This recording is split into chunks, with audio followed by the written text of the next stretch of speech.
All right, a live look here in Cleveland, Ohio, courtesy of EarthCam here on Super Tuesday. Beautiful day out there.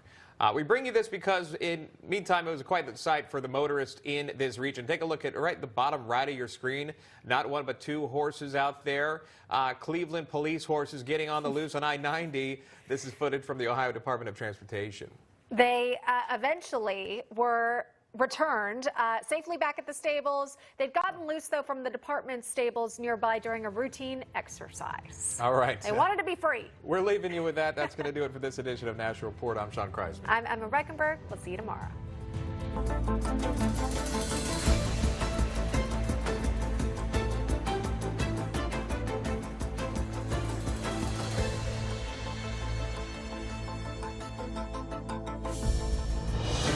Begin right now with breaking news. The FBI is searching for this man, a suspected Iranian assassin. Authorities allege the 41-year-old suspect, Majid Dastani Farhanhi, is plotting to assassinate former Secretary of State Mike Pompeo. FBI saying the suspected assassin also reportedly was recruiting individuals for surveillance activities focused on religious sites, businesses, and other facilities right here in the United States. They are seeking information. They say Farhanhi acted on behalf, directly, indirectly, for Iran's Ministry of Intelligence and Security. Again, the FBI is looking for this suspect. We're tracking this closely. We'll bring you more information on the search for the assassin ahead for you. Also today, at any moment, President Joe Biden will be leaving Camp David in Maryland en route to right here, the White House. Reporters may be asking questions as he departs, especially perhaps about the recent CNN New York Times poll saying 73% of folks say Biden is just too old to be president. We'll be tracking his movements, and we'll bring that to you live as well. Meanwhile, a huge day. Will former President Donald Trump cement his hold on the Republican presidential nomination as millions of Americans right here head to the polls right now? It is one of the most important days in the U.S. electoral calendar. It is Super Tuesday, everybody, as you know. And what will happen to Nikki Haley? Will she drop out tonight? Welcome into Newsline, this special edition. I'm Bianca De La Garza. Thank you for joining us, and great to see you. It is 15 states, one territory voting today, but we do know Trump cannot mathematically sew up the nomination tonight. Even if he gets every delegate that is up for grabs in our nation, he is still 220 short to get to 1215. That is the magic number.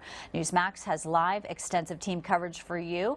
National correspondent Logan Raddick will join us in a few minutes. He's in Richmond, Virginia at a polling station there. But first, we begin with Sunday Report host John Glasgow, who joins us in Colorado Springs. Colorado, of course, 37 delegates, John, and we know because of the big unanimous decision, Trump's name is on the ballot, and voters, well, they get to choose him today. Yeah, that's right, Bianca. I'm actually here in Denver, Colorado, not too far from Colorado Springs, which is predominantly a red area of the state. But this is going to be an important decision for Coloradans today. As many as 800,000 people in this state have already voted. That's right. They voted ahead of the Supreme Court ruling. They also voted ahead of Super Tuesday. And the reason for that is they have mail-in ballots here in Colorado. Those went out on February 12th. So we'll see how those votes are tallied when the polls close at 7 o'clock Mountain Time here in the state of Colorado. Now, some background here for the state. It's gone blue in the last two elections, so we'll wait to see how it goes in the general this year. But Denver is dealing with a lot of different issues, including an immigration issue. The new mayor, Mike Johnston, he is going to close 4 shelters here in the city that's housing illegals. Now, that's because the city has a budget issue as well. This is costing taxpayers a lot of money because Texas has shipped these migrants here to the city of Denver, which is a sanctuary city. In fact, the city is now considering cutting some of its parks and recreation jobs, or you could say that they're reducing the hours to 0. That's what the mayor is calling it. But many of these suburban cities around the state of Colorado, they are not on board for this sanctuary city status. In fact, they've pushed back against it. Denver's a sanctuary city, but a lot of the suburban cities are not, which is why you have a little bit of a conflict here between many of the voters. Now, not only that, we know what happened yesterday. The Supreme Court overturned that decision to remove Trump from the ballot. That was the Colorado Secretary of State that initiated that. That's Jenna Griswold. She wanted Trump off the ballot. The Supreme Court here in the state said, well, yeah, that can happen. It went right to the Supreme Court, which overturned that in a unanimous decision. So we're watching to see how that all plays out. But also, Jenna Griswold has been doing the rounds on the left-leaning media. And here's what she had to say on MSNBC. Let's watch. And Americans deserve to know whether Donald Trump is a qualified candidate. With that said, I'm disappointed in the decision. I think states like Colorado deserve to have the choice to keep oath-breaking insurrectionists off of our ballots. And there's larger implications for federal insurrectionists running for federal office under this decision. So the decision there for the Supreme Court, as we've been talking about, was that Congress makes that decision, not states, to remove a candidate off of the ballot. So we're watching to see what impact that might have on voters today. The other thing that we're going to watch here is how Nikki Haley does. She's been campaigning in this state. She was here last week in Centennial, which isn't too far away. So maybe that's another option for the Republican voters here in the state other than Trump. Will they vote for Nikki Haley? She's obviously trying to build some momentum off of that win in Washington, D.C. So we'll see how this all plays out. The other thing to keep note of is on the Democratic primary, there's going to be an uncommitted option there. So if people don't want to vote for President Biden based on what's happening with the Gaza war, they have that option. They can vote uncommitted. So we'll keep an eye on that as well. Polls close here in Colorado, 7 p.m. Mountain Time, 9 p.m. Eastern Time. So back to you, Bianca. All right, John Glasgow, live for us in Denver. Thanks, John. And now, as promised, we take you out live to Richmond. Logan Raddick talking to voters there today. Logan, good to see you and good afternoon. Bianca, hate to correct you, we're actually in Arlington, Virginia today, so we're about 2 hours from Richmond. But Richmond and Arlington, Northern Virginia as a whole, back in 2016, were the only two locations in Virginia that voted for somebody other than Donald Trump, predominantly in the Republican primary. That candidate that year was Marco Rubio. So Donald Trump did win Virginia in 2016. And then if you look at Joe Biden, how he fared in the 2020 primary, he was facing people like Bernie Sanders, Elizabeth Warren. And in 2020, Joe Biden only lost one county here in Virginia. So that is setting up a collision course for Trump and Biden to both run away with a primary victory here in the state of Virginia. Now, John was alluding to an uncommitted vote that could be happening in Colorado.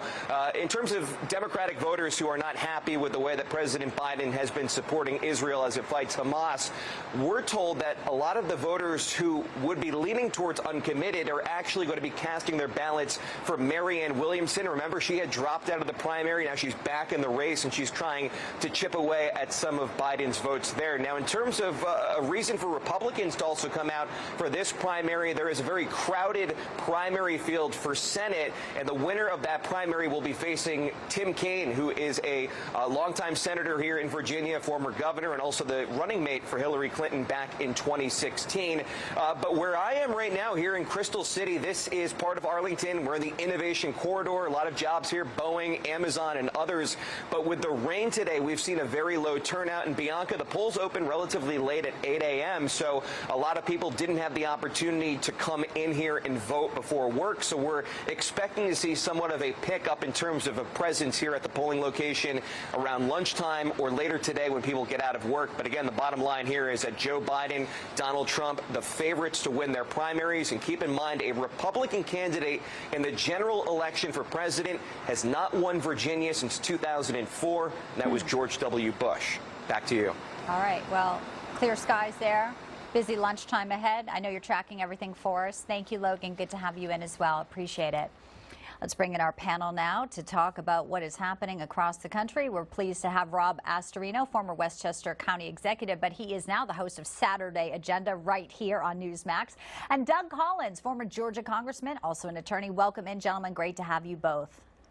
Hey, good to be here. You know, I have to say, Nikki Haley won D.C., probably the only win she's going to get. Let's put up the map here, gentlemen. Most polls show Trump ahead by a wide margin. Anything you are looking at in particular? Rob, I'll get to you first. Just to kind of set the landscape for us. There are some open primaries here, so that's sort of where some of the drama and intrigue may happen, correct? Yeah, but I'm not expecting a lot of drama today. I think, as Logan said, the turnout I think is going to be pretty light or less than heavy. Let's say that around the country, maybe in particular areas where there's a big primary down ballot. But I think most voters have said to themselves, okay, Donald Trump is going to win big. He's already up big. It's a fait accompli. Nikki Haley voters are kind of depressed because she's done. She can't really win. So, anything that keeps you from going out as an excuse, you probably won't vote today. I hate to say it, but that's kind of what will happen, I think. And then the big question is, does Nikki Haley take the stage tonight at some point and do what she should have done after South Carolina and say it's the end of the road? She tried her best. I mean, I think that's the only drama that we've got going on tonight, other than, little things here and there. What do you think, Doug? Do you think Nikki Haley does come out and do that? I mean, obviously, there have been questions about why she's staying. It doesn't look like she wants to do third party. What's your prediction? Well, I think she probably should have got out after New Hampshire. I'll be a little more critical than Rob there on that one, because I mean, there's not been a path here at all. And really now and I've said this before, I'll just say it one more time, she's become the Democrat talking point for the fall. She will be the face of the Democrats messaging against Donald Trump in the fall because of how she's turned her messaging so negative against Donald Trump recently. Look, I think I agree with that analysis. I think there's two states, though, that you need to watch, Texas and California. Texas and California are both dealing with primaries in their congressional setup as well. So you'll have a little more turnout in your Senate races there. And also a little bit in Virginia with that Senate primary there. But it's interesting to see those kind of races develop. And I'll just throw out a couple of, for those of us who are going to be on tonight talking about this and wonkish a little bit, there's one that I'm following closely, and it's a congressional primary, a Democrat congressional primary in Houston. Mm-hmm. It's Sheila Jackson Lee is having a primary a real primary for the first time in probably decades down there. She just lost the Houston mayoral race, and now she's in a race to keep her seat in Congress. So that'll be an interesting one for me, looking forward, just to, as a night that I think will have Biden and Trump winning big in probably every state. Well, I know we'll be here for hours, and you guys will be part of the coverage this evening as we watch that. So we'll watch in Texas. I want to ask you about, it's interesting, Jenna Griswold just saying that people in Colorado will be voting for the insurrectionists. I mean, it's just incredible, Rob, when she says things like that as people head to the polls. Trump is on the ballot there in Colorado. And, where's Joe Biden? We're waiting for him to return from the Camp David. And this is a huge week for him as well. We don't know if he'll get uncommitted votes. And the State of the Union with the issue of immigration in particular, as we look towards Texas, there's going to be a lot for Joe Biden to have to try to convince Americans that things aren't exactly as bad as we know they are. Well, we can answer the question, where's Joe Biden? It's noon, so he's taking a nap. With regard to the other stuff, look, one thing about Nikki Haley I want to get to before the other stuff.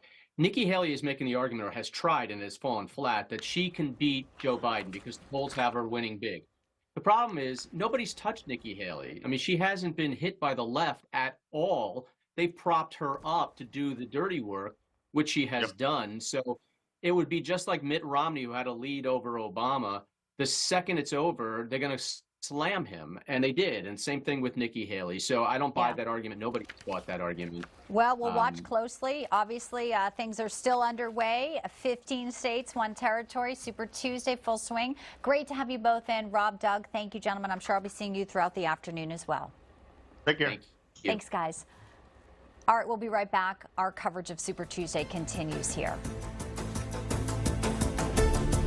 More in our top story now. An Iranian assassin being sought for reportedly plotting to kill U.S. government officials, and his whereabouts at this hour are unknown, but the FBI believes he may either be in Venezuela or Iran. Joining me right here on set, our correspondent Leonardo Feldman with more on this developing story. Leonardo, I guess Mike Pompeo is one of the targets here.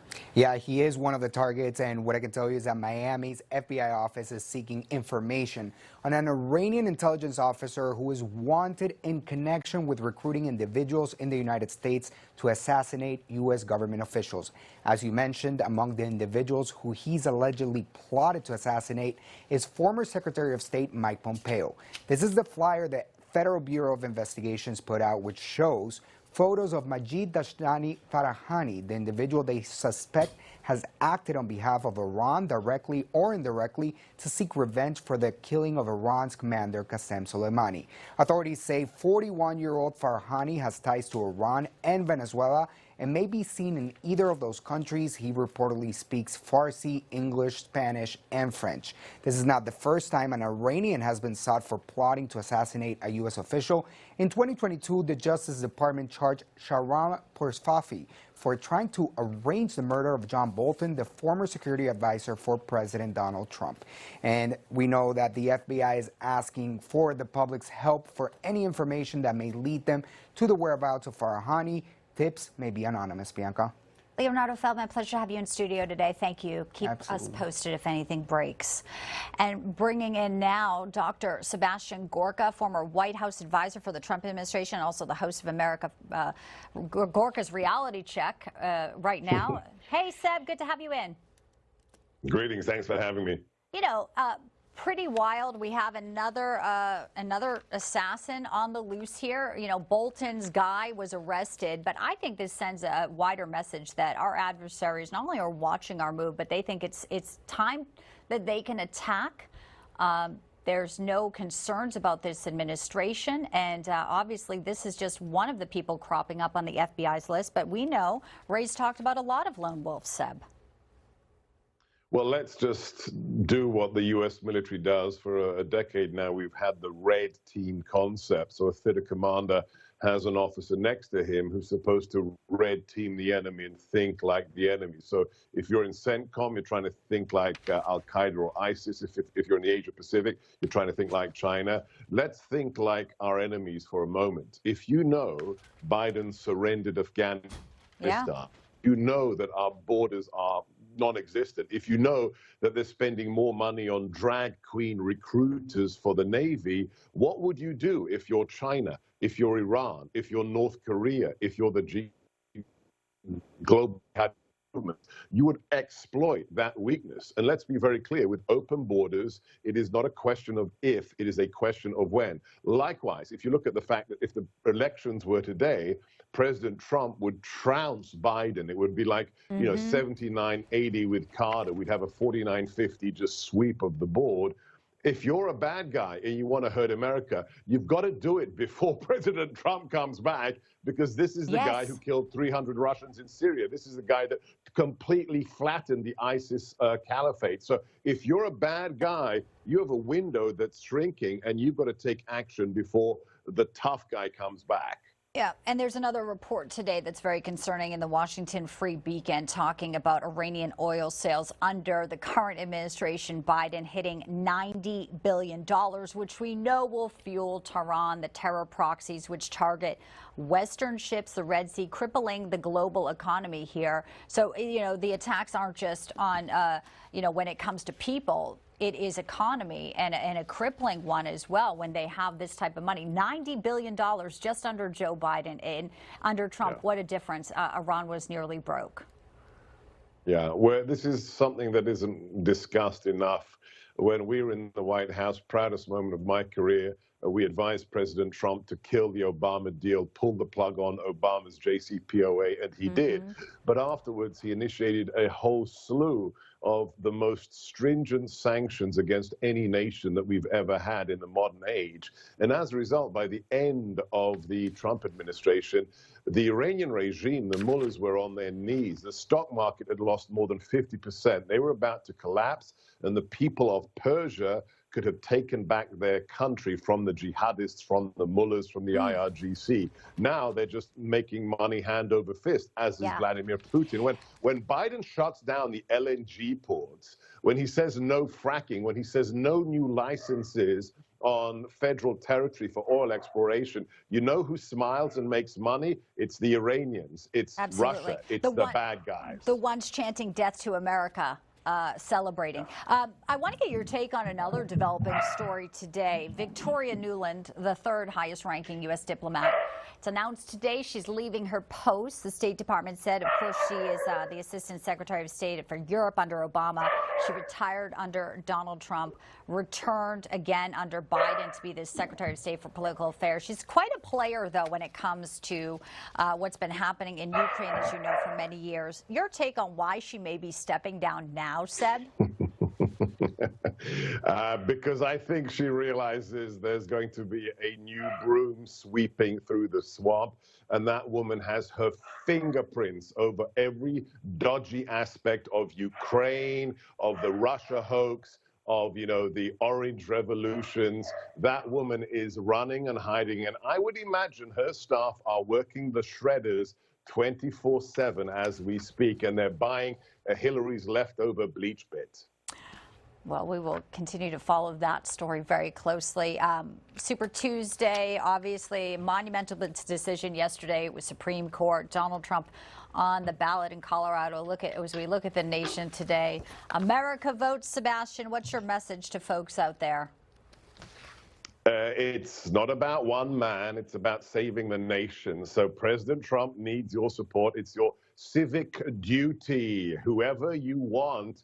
The fact is, Americans died for your liberty and for your right to choose your own government. So get out there and take 10 of your friends to vote as well. My wife woke up at 4 a.m. because she is the chief election officer for our district of Virginia. So if Katie Gorka can do that, the least you can do is get your friends to the polling station. She's working hard. You're doing news hits, and you got to feed the dog. It sounds like it's lunchtime there at the Gorka household. It's a new puppy. It is. Yep. Well, I'd like to see a picture of him. Very, very cute. All right, Seb, great to see you. Yes, please do. And great to have you in today. And I believe you have a new title to your show as well. So it's always good to see you. The Gorka Reality Check. Be there on Sunday. Yeah, don't miss it. All right, guys. Thank you. Is today D-Day for Nikki Haley's campaign? Many wondering why she's still in the race. And will tonight be a speech that some say should have happened weeks ago? A live report from her campaign in North Carolina next on Newsline. Don't go anywhere. Welcome back to Newsline, and here we are looking live across our nation from the north to the south, out west. Today, by far the biggest day on our primary calendar on the road to 2024. In fact, 1/3 of all delegates up for grabs as Americans head to the polls. 15 states and 1 territory. Former President Donald Trump holds that commanding lead, of course, over Nikki Haley. 273 delegates as of today compared to Nikki Haley's 43. However, Haley says she's optimistic she can make history across America today. Listen. Don't complain about what happens in a general election if you don't play in this primary. It matters. It matters. We can do better than 2 80-year-old candidates for president. In a general election, we're given a choice. In a primary, we make our choice. It's time for us to make that choice.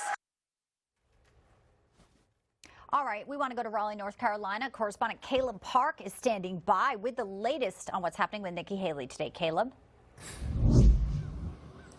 Good afternoon, Bianca. With over 800 delegates up for grabs today, the 74 delegates in North Carolina that are won proportionally are crucial in this battleground state that Trump narrowly won in 2020. Nikki Haley has campaigned hard here in North Carolina, hoping to pick up suburban GOP voters.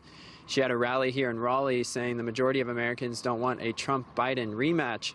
But Trump also held a rally in Greensboro over the weekend with key endorsements and a more than 50-point lead in the polls.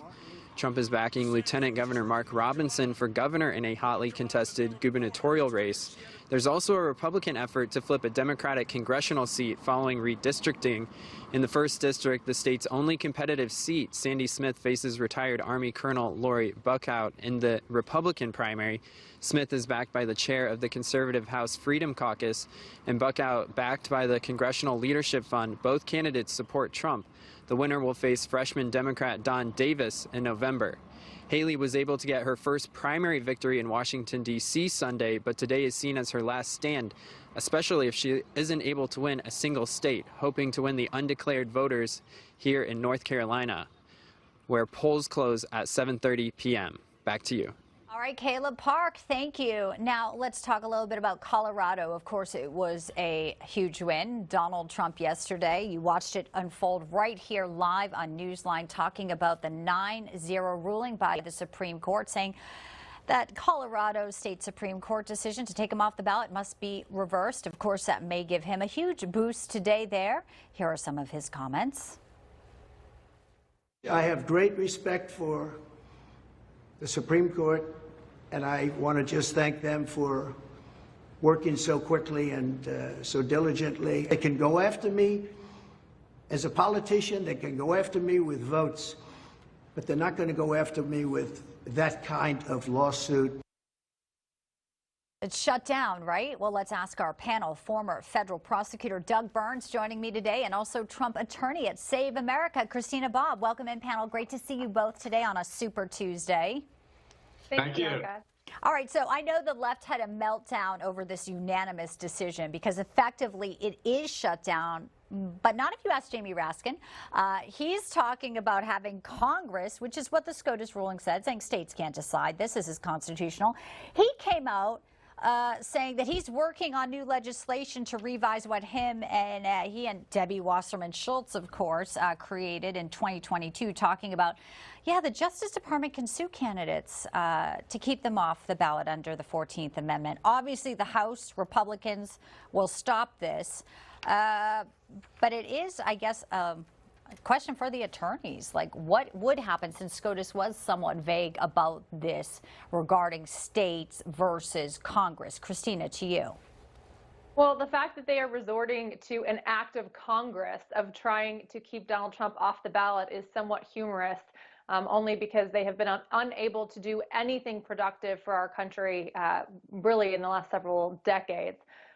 So I don't think this is going to come to much of anything. I think this is more pandering to their base to say, to try to stir up their emotions. Everybody knew this was coming. The left knew this was coming. This was not a surprise verdict. And so they're just trying to stir up emotions, fearmonger, spread this narrative that, oh, we must do something to save democracy. So anything that they can come up with, they're going to push it. But it's a big fat nothing burger. Yes. All right, good. Well, I want to talk about what happened yesterday in New York. Attorney Todd Blanche for Donald Trump sending an 11-page letter to the district attorney there, Alvin Bragg, accusing him and, in fact, his entire office of prosecutorial misconduct. Of course, the case regarding Stormy Daniels will begin later this month. But basically, Blanche is calling out that Bragg has turned a blind eye to their star witness there, Michael Cohen, who is obviously tainted past there. And he says it's basically vindictive. They're trying to put pressure on Alan Weisselberg, who had to plead guilty Monday to perjury.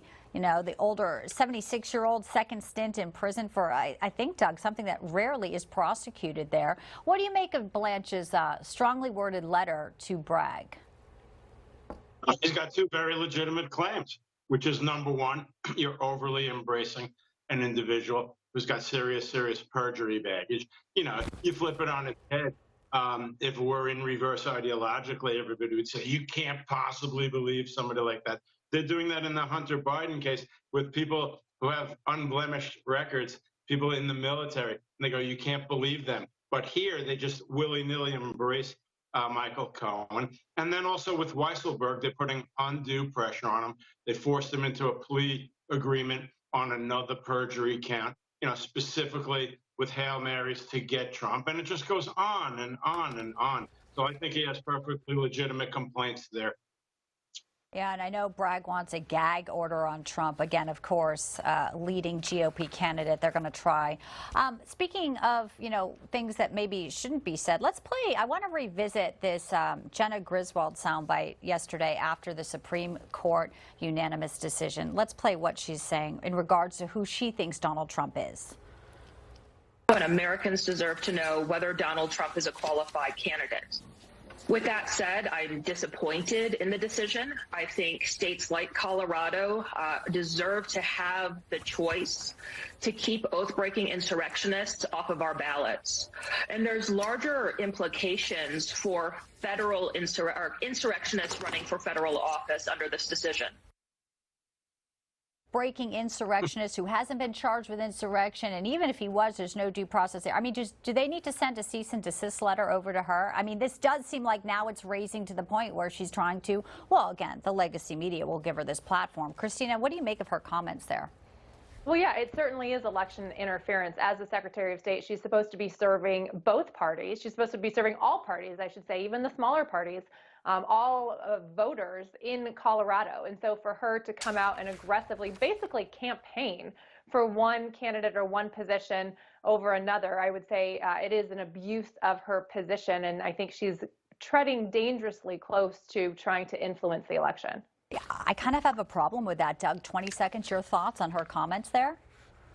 No, we don't send her a cease and desist. We send her a copy of the 14th Amendment and tell her to look at Section 5, which says Congress does it. So she can go into all the political rhetoric she wants, but this is a legal question. Congress does this, not the states. Well said. I appreciate you both. Obviously, very busy day today. We're tracking all these stories. Christina, Doug, to see you back here real soon. Thank you. Thanks, Bianca. Thank you. We have some breaking news into us now. Maybe you are affected. There are major outages at this very moment with the social media giants. Meta's entire platforms, Facebook and Instagram, also YouTube, experience outages. Some account users saying they have been logged out or got a message saying something went wrong, their feed's not loading. The issues started just a short time ago, around 10:30 this morning. But again, a major social media outage. Maybe a blackout on what is obviously also a very busy day for voters. I know a lot of people track these sites for news and developments, but again, a huge outage. We're continuing to watch this breaking story. We'll bring you the latest here on Newsline as it continues. Also, we are watching Joe Biden. He is expected to arrive back from Camp David to the White House any moment. His very important State of the Union address this week. It is looking like the most important political event of his life. What will he deliver in this message, and how will he deliver it? It's next with our panel right here.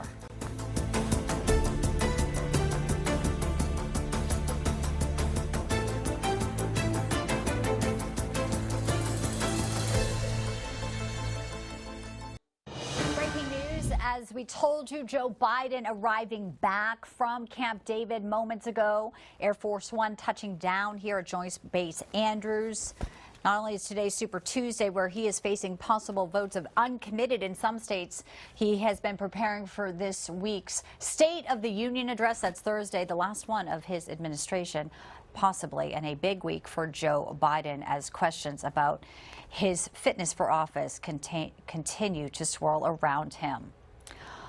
All right, we want to talk to Killenly Dukart, who is live for us on Capitol Hill, tracking more on Joe Biden and the questions about him. And Jamie Raskin wants to try and disqualify some Republicans from taking office, as we talked about. Killen? Bianca, good afternoon and good to be with you. Yeah, no less than 24 hours after the Supreme Court's ruling. And essentially what they decided here is that only Congress can enforce language when it comes to the 14th Amendment to bar an individual who engaged in insurrection from holding public office. And now Democratic Congressman Jamie Raskin is seizing that. He, of course, sat on the January 6th committee and is working to pass legislation, again, that would reverse sort of the Supreme Court's decision here. He also wants to pass a resolution declaring January 6th an insurrection and those who participated as insurrectionists. The Supreme Court punted and said it's up to Congress to act. And so I am working with a number of my colleagues, including Debbie Wasserman Schultz and Eric Swalwell, to revive legislation that we had to set up a process by which we could determine that someone who committed insurrection is disqualified by Section 3 of the 14th Amendment. Yeah, Bianca, the bill in its current form would allow the Justice Department to take steps to disqualify an individual. Now, Raskin's looking for Republican co-sponsors, but he's not likely to find any. Republican Congressman Byron Donalds tweeting, the Supreme Court ruled unanimously against Democrat lawfare and in favor of ballot access. Today, the Democrats' next move is a new bill to disqualify candidates. This is attempted interference. This lawfare will fail. The American people will decide this election. Raskin said that the plight of this legislation depends on whether Speaker Johnson is willing to put it on the House floor. I just intercepted the Speaker on his way into the Capitol moments ago. I asked him for his reaction. He called it absurd. He said the Supreme Court has spoken, and they're absolutely right. Coming to Dukart live with the Democrats' next move, potentially, which doesn't look like it will be successful, according to our lawyers as well. Good to have you. Thank you, Kelm. Okay, President Biden spent the past few days at Camp David preparing for this week's State of the Union address Thursday night. Many voters will be watching closely to see how he performs. Again, concerns over his mental fitness have come to mind. A large part of Biden's bid for re-election is riding on this week's State of the Union address and major issues facing us here at home and also issues abroad as well. Let's bring in our panel to discuss the State of the Union address. And joining us now, CPAC Chairman Matt Schlapp and also attorney Tom Del Beccaro, the former California Republican chair. Gentlemen, welcome in. Good to see you both. Great to be with you. Can we just take a moment? I mean, isn't there something rich about Eric Swalwell trying to talk about insurrection when his, relationship with a proposed Chinese spy was like a huge headline, and he's one now to say who can run for office? I just find that somewhat interesting, Matt.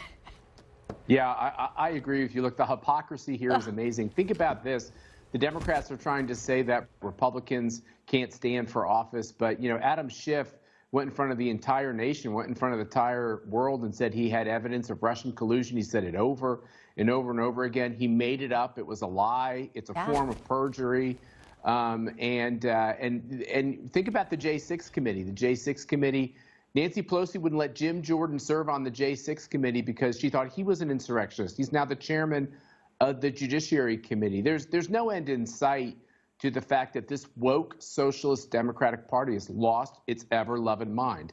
Yeah, Adam Schiff in your state there, Tom. Super Tuesday today, but as we look to Joe Biden just touching down from an extra day, I guess, at Camp David, how is he going to sell to America in this State of the Union that things under him have gone well? Not just immigration, not just the economy, but also what's happening. And we know the uncommitted vote today, Israel, Gaza. I don't think he can avoid that. And he probably will. Look, the biggest thing that's going to happen on TV on Thursday night is the whole nation's going to watch and see if he's capable of giving a speech. Not the direction of the country, but Democrats will be sitting on the edge of their chairs, looking at their watch, wondering, God, I hope this ends real soon because he's starting to fade. Keep this in mind. This is happening late at night for him. He doesn't do night events.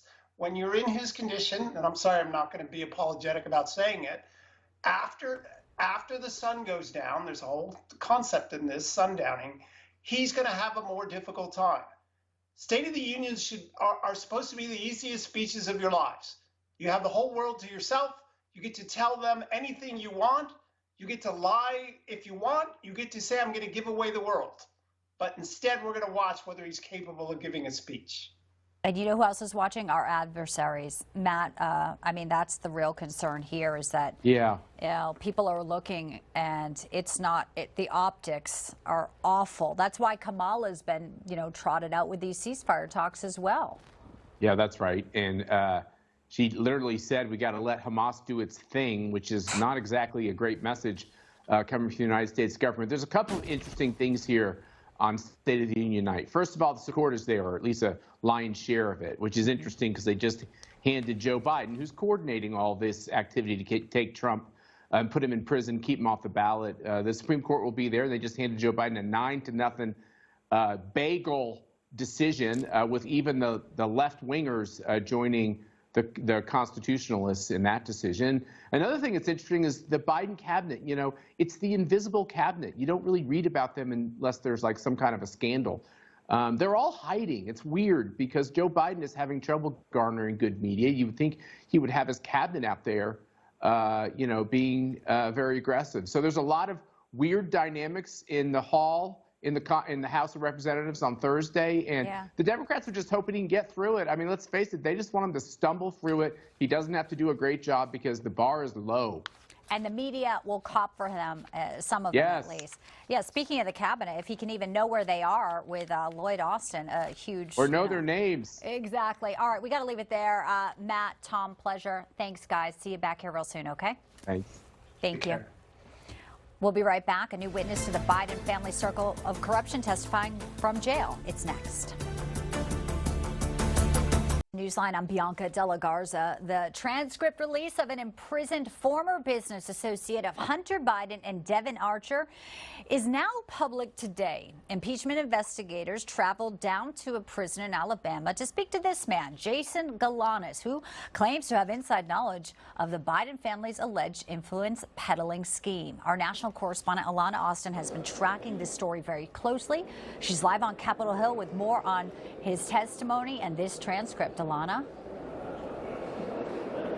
Hi, good afternoon, Bianca. So Jason Galanis testified about a Biden lift that was provided to Hunter Biden, Devin Archer, and himself in closing business dealings with Chinese and Russian associates. Now, according to the House Oversight and Accountability Committee, these dealings took place between 2012 to 2015. And Galanis claimed, quote, "Our goal, that is Hunter Biden, Devin Archer, and myself, was to make billions, not millions." Galanis explained something that Devin Archer had told him, quote, "The Biden lift that we talked about was access. Access meant to us at the time being in the business of acquiring other businesses to persuade third parties to do business with us." Galanis also testified, quote, "It lent credibility to any venture or prospective partner, acquisition target, and it meant that it strongly demonstrated access to the halls of power." Well, Democrats have sought to discredit this testimony. Here's Congressman Jamie Raskin. He's another star witness in the lineup of, the alleged felons and fugitives who make up the lineup for the Republicans.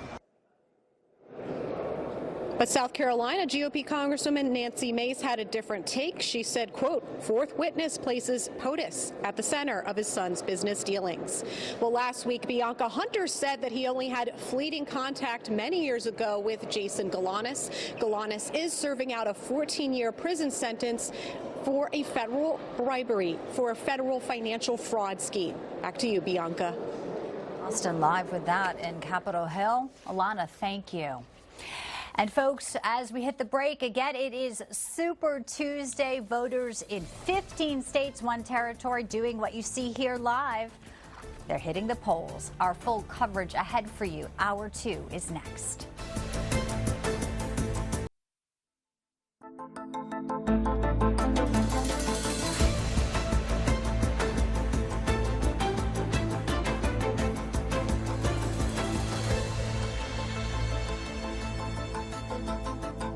And there's breaking news as we come on the air right now, 1 o'clock here on the East Coast. The FBI wants you to take a look at this man. They are searching for the suspected Iranian assassin.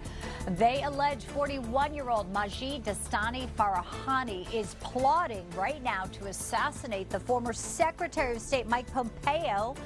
And they believe the suspected assassin reportedly also recruited individuals for surveillance activities focused on religious sites, businesses, and other facilities right here in the United States. They say Farahani acted on behalf of or indirectly on behalf of Iran's Ministry of Intelligence and Security. We're tracking this story for you. Again, an alleged assassin trying to kill former Secretary of State Mike Pompeo. According to the FBI, if breaking details come in, we'll have them for you right here. Also, today is Super Tuesday, and look at that map there. Will former President Donald Trump cement his hold on the Republican presidential nomination? Millions of Americans heading to the polls as we speak. It is one of the most important days of the U.S. electoral calendar. And what will happen later with his sole challenger, Nikki Haley? Will she be giving a speech tonight saying she's out? A lot can happen. We're tracking it for you right here. Hour 2 of Newsline. I'm Bianca De La Garza. Thank you so much for staying with us. So we see there on the map 15 states, 1 territory voting today. Now, the number needed to win 1215. And even if Trump today gets every delegate, he will not get to that number yet. He'll still be about 220 short. But again, it could be a huge day for 45. We have live team coverage for you right here. Super Tuesday. National correspondent Logan Raddick is live talking to voters in Arlington, Virginia. But first, we want to go out to John Glasgow, host of Sunday Report. Obviously, Colorado and Denver, where you used to work, has been in the news a lot yesterday in light of yesterday's SCOTUS decision. That's right. Then it's on the top of minds of voters here in the state of Colorado today. I just actually talked to the Denver County clerk reporter here, and he's watching all of the results as they come in. Now, the polls close at 7 o'clock local time, Mountain Time. That's 9 p.m. Eastern. However, he said that of the 500,000 roughly registered voters here in the state, 20% of them have already cast their ballots. And that's the reason is because they have mail-in ballots here. Now, a lot of those votes would have came in before the Supreme Court ruling that came down yesterday and also ahead of Super Tuesday. So it's a little quiet here in Denver based on the mail-in ballots. Now, a little background here about the state of Colorado is it's gone blue over the last 2 elections. Will it happen again here in the general? We're waiting to find out. Now, some of the results we see today could give us an indication of that. Now, some of the issues here in Colorado have changed since the last election. They're dealing with the migrant situation that the southern border's been dealing with. A lot of them have been showing up here in Denver, Colorado. It's a sanctuary city. But we're also watching to see what happens here between former President Trump and President Biden, because it could be a tee-up for the general election. Now, Trump, he lost this state in 2020 by more than 400,000 votes. We're also watching to see how Nikki Haley, what she does here, if she gets any support. The former UN ambassador was here last week in Centennial, not too far away from Denver, where she was campaigning, hoping to target here on Colorado voters. Now, she could be another alternative for the Republican Party aside from Trump. If there aren't a lot of Trump supporters in this state, maybe they sway her way. But as I mentioned, a lot's changed in this state. Denver dealing with the immigration issue. The mayor here, Mike Johnston, he's actually closing 4 shelters in the city of Denver because they have a budget issue. They're taking a massive hit on housing and sheltering a lot of these illegals that have come into the country, and that is a split decision here for a lot of these voters. A lot of them are not in favor of that. In fact, a lot of these suburban areas around Denver are pushing back, saying we don't want to be sanctuary city status. We don't want to help Denver. We would rather Denver deal with the problem since it's the sanctuary city in this state. Not only that, Colorado Secretary of State, this is the big news, Jenna Griswold wanted to remove Trump off of the ballot. That went all the way to the Supreme Court. The Supreme Court unanimously turned over that decision, saying that the states don't have the right to do that, that it's Congress that makes that decision. But the Secretary of State has been going around on left-leaning media as of this morning. Here's what she had to say. Watch. And Americans deserve to know whether Donald Trump is a qualified candidate. With that said, I'm disappointed in the decision. I think states like Colorado deserve to have the choice to keep oath-breaking insurrectionists off of our ballots.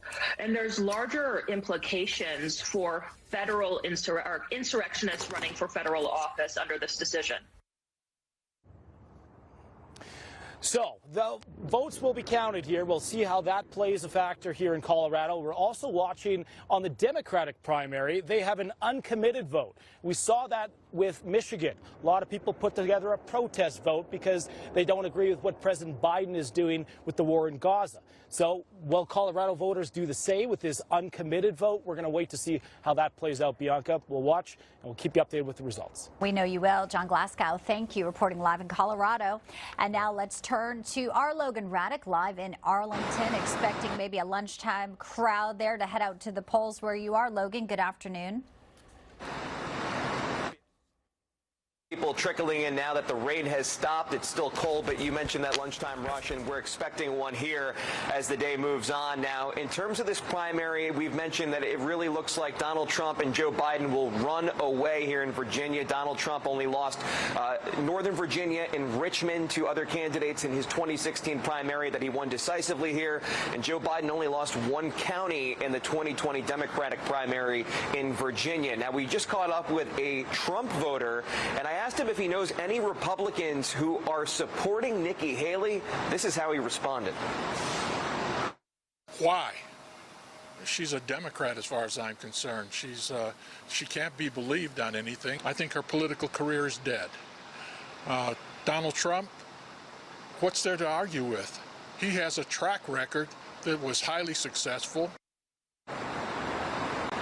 So even if Nikki Haley does do well in Northern Virginia and Richmond, she's still facing an uphill battle against former President Donald Trump. Keep in mind, Bianca, this is an open primary, so we're still waiting to see if there's any Democrats coming out to vote for Nikki Haley or even Donald Trump, or any Republicans coming out to vote for Dean Phillips, Marianne Williamson, or Joe Biden. That is a dynamic that can happen here in Virginia. You'd likely see a Republican go out and vote for an underdog on the Democrat side and vice versa. So far, we haven't heard any of those moves yet. And then in terms of that uncommitted vote that has been talked about a lot ever since the Michigan primary, those who are disappointed with the way that Joe Biden has approached Israel and supported Israel and its fight against Hamas, they are planning on voting for Marianne Williamson, the self-help guru who is running as a Democrat. She will get support there. So you'll see a little bit of a chip away against President Biden, but he is expected to fare much better than he did in 2020 when he was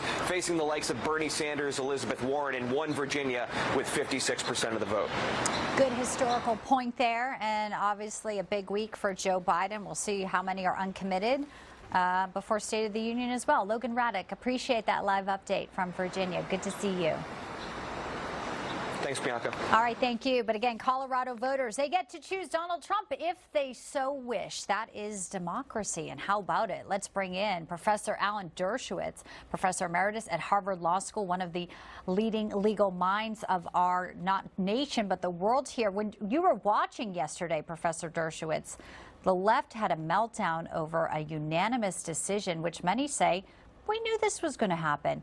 How do you feel one day later with how things are shaking out and some of the coverage here?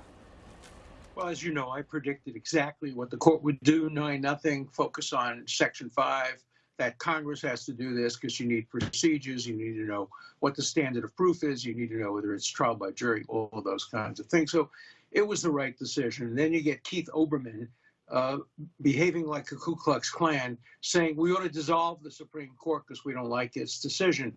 And you get my former student, Jamie Raskin, saying, well, why don't we circumvent the Supreme Court's decision, basically, and go to Congress and maybe have a congressional ruling that he can't serve, even though he can run, that he can't serve. I mean, the extremists on the left are trying everything to undercut American would happen if, in fact, if Trump were to win overwhelmingly, and then the Democrats controlled Congress, and they were to vote under Section 5 of the 14th Amendment that can't serve, that the man who was elected overwhelmingly can't serve. It would destroy American democracy, and that's what Jamie Raskin and Lawrence Tribe and Judge Michael Ludick are trying to do, and they say that it's in the name of democracy. No, democracy allows me to vote against Donald Trump for the third time. That's my right. You have the right to vote for him for the third time. But that's not something the court should be deciding. You hit on something that I think is so relevant about what it is happening and why, when we look at these live pictures of Super Tuesday, it is democracy in action, Professor Dershowitz. It does feel like some on the left, Jamie Raskin and others, and the way they talk about the Supreme Court, almost as if they're operatives, it is as if they want to tear down our Constitution, our foundation, the Founding Fathers. It does seem like at times, with these activist judges as well, that we are under attack here. Well, I think people like Jamie Raskin believe the Constitution was written for the Democratic Party and for the progressive wing of the Democratic Party. Due process for me, but not for thee. Free speech for me, but not for thee. Fair elections for me. But the Constitution is for everybody. And the Supreme Court was right in ruling 9-0 that state by state, you can't deny the voters the right to decide who they want to be president. And I don't think Congress should be denying voters the right to decide who should be president. That's up to the voters. That's what the framers of our Constitution intended. Yes. Well, let's now talk a little bit about Georgia, because there's been a new development there today, Professor. Fani Willis, the district attorney in Fulton County, her fate, of course, hangs in the balance after she hired a lover to be the prosecutor. Well, now, this week, the new development is that another Georgia prosecutor has come forward to offer testimony against her, saying that when they said on the record when their relationship began that it was actually not accurate, they're now obviously going to be called into question.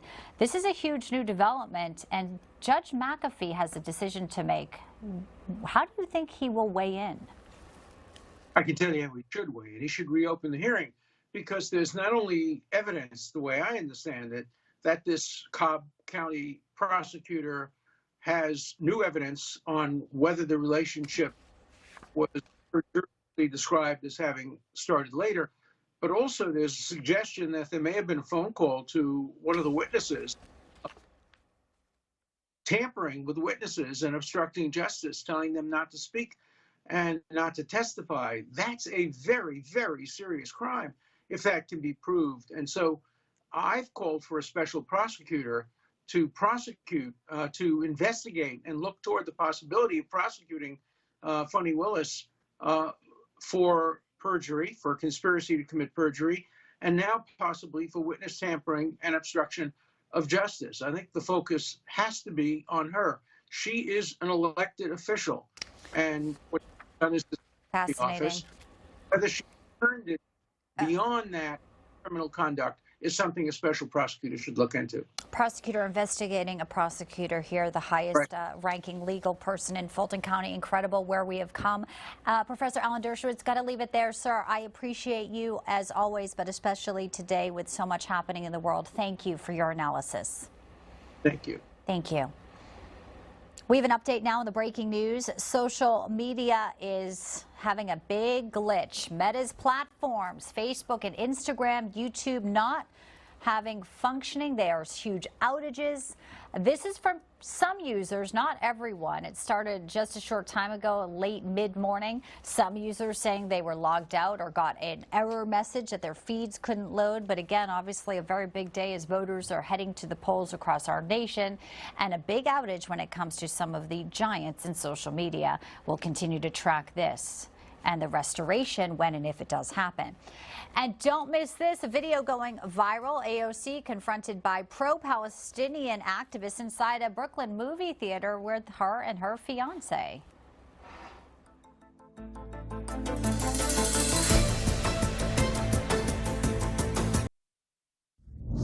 Vice President Kamala Harris delivering a speech over the weekend which called for a ceasefire in Gaza. But according to a new report from NBC News, the vice president's original speech went through an editing process from White House officials before she took the podium. And according to this new report, the original draft of Harris's speech, when it was sent to the National Security Council for review, was harsher on Israel about the dire humanitarian situation in the Gaza Strip. The move to soften Harris's comments highlights how reluctant, the report says, the White House still is to aggressively criticize Israel in public as President Joe Biden tries to maintain some influence over the Israeli government and secure a hostage deal. Let's welcome in our panel to discuss this and Joe Biden's problem when it comes to the war in Israel ahead of today's Super Tuesday and State of the Union. We welcome in Jeffrey Lord, contributing editor at The American Spectator. Always great to see you, Jeffrey. And alongside him, Jessie Jane Duff. She is the ambassador at the America First Policy Institute and a Newsmax contributor, and looks like she's getting some very well-deserved vitamin D. Guys, welcome in. Good afternoon. Well, okay, so Kamala, I find it not only strange, obviously, there's some conflicting messaging on Israel, strained relationships with Biden and Netanyahu, but what's really at play with Kamala kind of being pushed in front of the center here? Shouldn't our president be talking about the American hostages? And is there something behind the scenes setting up to try and give her a bigger role? Is it to give Biden more rest ahead of the State of Union? Is it to elevate her role? What do you think, Jeffrey? Well, I will say this, that at least when I was in the White House, and I'm sure this hasn't changed very much, anytime there's a major speech by the president or vice president, the speech gets routed around to all kinds of people with comments are in, things are out, that kind of thing. What I find significant here is that the fact of that was leaked, which says to me somebody inside doesn't like her and they wanted to embarrass her a bit here with this. I think that's the real story. I think her inside relationships are not the best from all the stories I've read. Well, she's lost a lot of staff. Some say is unprepared and not well researched. And Jessie Jane, I guess, you know, when you're looking at Joe Biden about to give one of the biggest speeches of his entire administration in a few days, you're wondering, is she just salivating at the side there and hoping his stumble and then she can step in? Well, probably all of the above of what you had suggested. Keep in mind that this ticket that they're on is under a lot of stress because his poll numbers are plummeting. So meanwhile, she's trying to give a presentation to show confidence, and yet she's herself is misrepresenting the information. So now, basically, they've tried to restore her image, and they're failing at it. So as Jeffrey indicated, probably somebody leaked this. She is not well liked, not just by the American people, but even by her own team. They often say that she doesn't even receive criticism well. So here we are. We now know that we have two incompetent leaders, and the Democratic Party is going to have a struggle to get this over the finish line. We know that she will not resign, and she, in fact, probably believes that it's her opportunity to become president if for some reason he were to get off of the ticket. So, man, oh man, the Democrats have dug a wicked web, and they now are tangled in it. Yeah, they are. You know who got tangled in it the other day was AOC. The video's gone viral. We have it here. So she's on a date, I guess, with her fiance, and she is heckled by pro-Palestinian supporters. This is inside a Brooklyn movie theater. They're saying that she is not doing enough against Hamas's genocide. Let's watch this. You refuse to call it a genocide in front of everyone. I need you to understand that this is not okay. It's not okay that there's a genocide happening. You're not actively against it. You're lying. You can't call it a genocide. You're obviously Do you have any comments? You're going to cut it, and you're going to cut this, and you're going to clip this so that it's completely out of context. I already said that it was, and y'all are just going to pretend that it wasn't over and over again. It's up, man. And you're not helping these people, TV. And you're not helping them. You refuse to. You're not helping them. So emotion there. We had to bleep it, obviously. I mean, she has called for ceasefires. She has called, you know, but this goes, Jeffrey, to the point where it's never going to be enough, is it? No, it isn't. And the thing that I have to say amuses me, once upon a time in her career, she was the person doing the agitating. Right. And now she's in this job, and the issue of the day has brought it around so that she's the target. And you might say what goes around comes around here. And I think it's interesting. And of course, her fiance is right behind her there, shepherding her through to make sure she's okay. And wow, what a mess. It is, and others have noted that. That's right. When you kind of dole it out, you got to be willing to take it, and it doesn't sound like she is, Jessie Jane. Well, and what's even worse is that while they use these flagrant terms like genocide, she has never said release the hostages, and understands. She knows darn well if they release those hostages and quit firing upon Israel, there's your ceasefire. It's very simple. It's in the hands of the Hamas to stop the attacks, which they're not going to do. And the other thing she has failed to do, along with this White House, is to talk about the American hostages that have been basically in Hamas, detained by Hamas now for what, over 150 days. How many of them can we even be confident are still alive? And this White House just seems to try to placate both sides, along with AOC trying to take on the far left and the Hamas supporters. Basically, they're making the Democrats look like the party of terrorism. I'm sorry, there's no other way around it. Yeah, and we'll see what Joe Biden has to say about the hostages on Thursday. Obviously, could be facing some more uncommitted votes in certain states today. Guys, I'm out of time. I'll have you back real soon. Jessie, Jane, Jeffrey, a pleasure. You bet. Thank you. Thank you both. Texas Governor Greg Abbott butting heads with the feds over his aggressive move to protect the state's southern border. A controversial plan to round up migrants there now put on hold by the courts. But will Texas relent? We'll take you live there. Jason Jones joins Newsline next. And a live look here also as we hit the break. America votes today. It is Super Tuesday. We're looking live here at some of the polling stations. We'll be right back. Welcome back. The battle raging on between federal officials and Texas state officials over the invasion happening at our southern border, as the Supreme Court yesterday put a temporary hold on a new law in Texas designed to help stop the overwhelming influx of illegal migrants. Joining us live with the latest on this, border correspondent Jason Jones. Jason, good afternoon. We can't be surprised. This is Biden's DOJ. For some reason, they just do not want Texas to protect their own border when they're allowing people to come through in huge historic numbers. Incredible.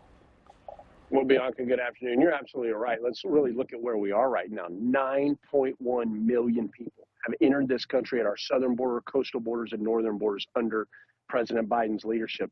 This is truly an invasion. This is why this law that is being fought now at the highest level of the courts. Listen, you and I have talked about this for months, and I have said, get ready. When this law hits the Supreme Court, this is a game changer if they vote on what Governor Abbott and House Bill 4 of the Texas legislature has gone with, because for the first time, it will allow states at local and state level to not only arrest people who illegally entered the country, remand them before a judge, but deport them back to Mexico. So when I say to you that this is historic, it truly is. And look, we've got to look at this in the totality here. Governor Abbott declared an invasion. And what that means under the U.S. Constitution, under Article 1, Section 10, is he has standing now. This is the first time that a governor sitting in this country's history has ever declared an invasion. So what the courts come from with this is going to have standing for states all over the country for decades and decades to come. And I will tell you, of anything to watch right now, Bianca, this is the case of cases. Jason Jones, who's been covering this for a long time here. Not to give your age away here, sir, but you know a thing or two about a thing or two down there. Always great to have you in. Great to be with you, Bianca. Thanks for having me. Thank you. And let's bring in now Luke Ball, the CEO of Mason Barrow Strategies, a Republican strategist, to talk about, what's playing out here and also Super Tuesday headlines. Good to see you in the studio, Luke. Thanks for having me. Obviously, the border is a huge issue as voters head to the polls today. Immigration's on their mind. This report came out pretty stunning that we're now hearing under the Biden administration, 320,000 migrants have been flown into the U.S. last year. A friend of the program here, Todd Bensman, who I'm sure you know, did a FOIA lawsuit, Freedom of Information Act, and now we're finding this out.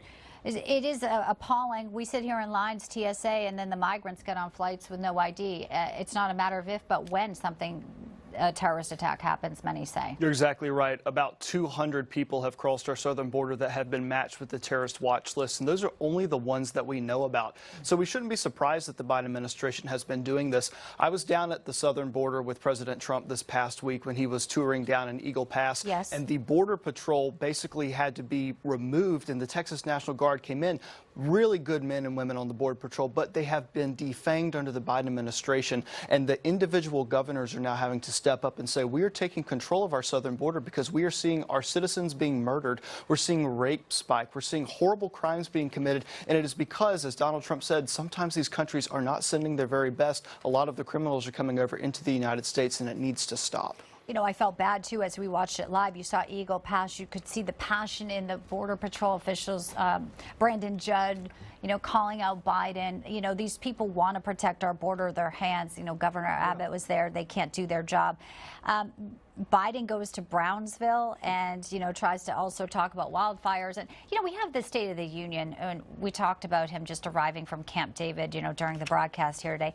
How does he talk about immigration at the State of the Union, Luke, where it comes off as something other than exactly what it is, which is an invasion? Well, he's going to try to say that the Republicans were the ones that stopped his border bill from getting through the Senate and coming to the House and coming to his desk. But the reality is it granted mass amounts of amnesty that nobody would be satisfied with. And it would also signal to the cartels who are profiting off of the human and drug smuggling coming across our border that they basically did a good job, that the ones that came across, they still have to pay off their debts to the cartels, and now they have citizenship here in the United States. And it does a disservice to the people who were trying to come through the legal processes to get into our country and ensure that they follow the law. And there are people that are waiting in line. And the other element of this is that the Biden administration has been the greatest augmenter of the cartel's operations down at the southern border. And I believe that Republicans and the Border Patrol and the Texas National Guard genuinely care about the people who are coming across. They, by and large, being trafficked by the cartels who are profiting off of the fact that the border is wide open.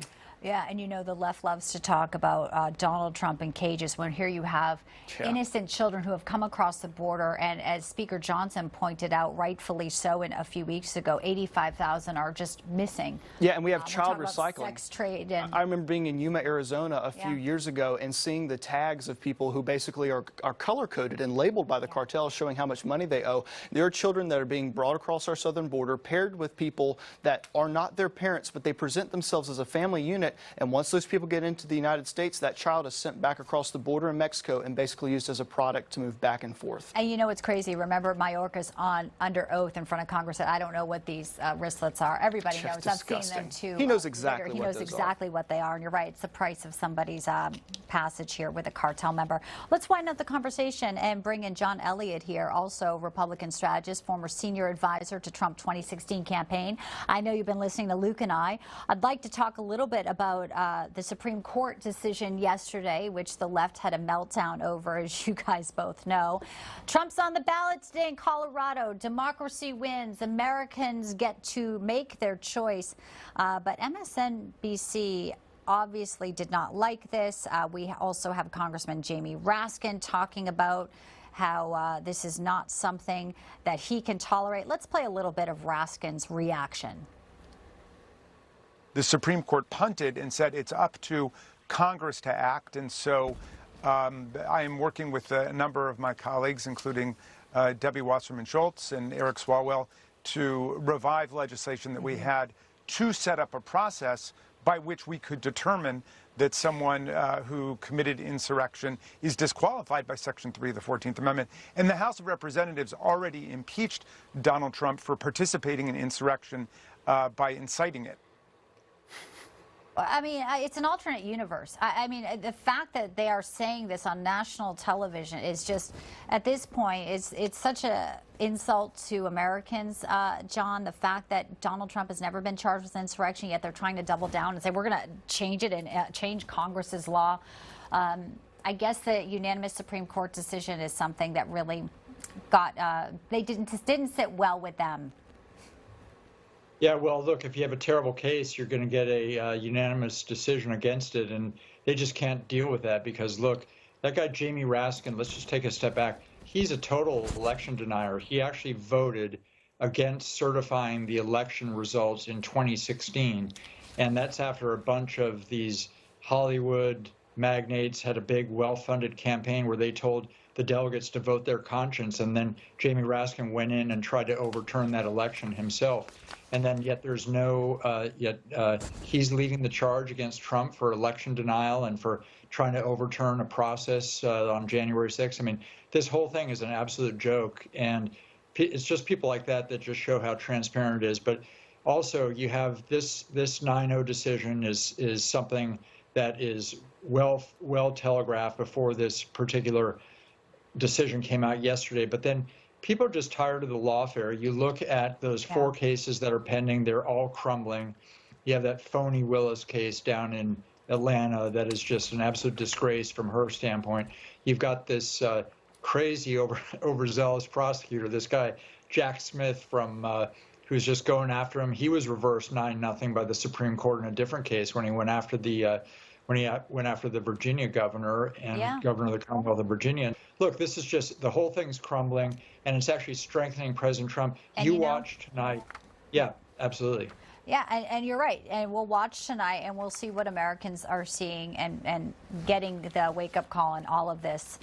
Huge day today. John, Luke, appreciate both of you joining me today. Thanks so much for your thoughtful analysis, and I'll see you back here soon. All right.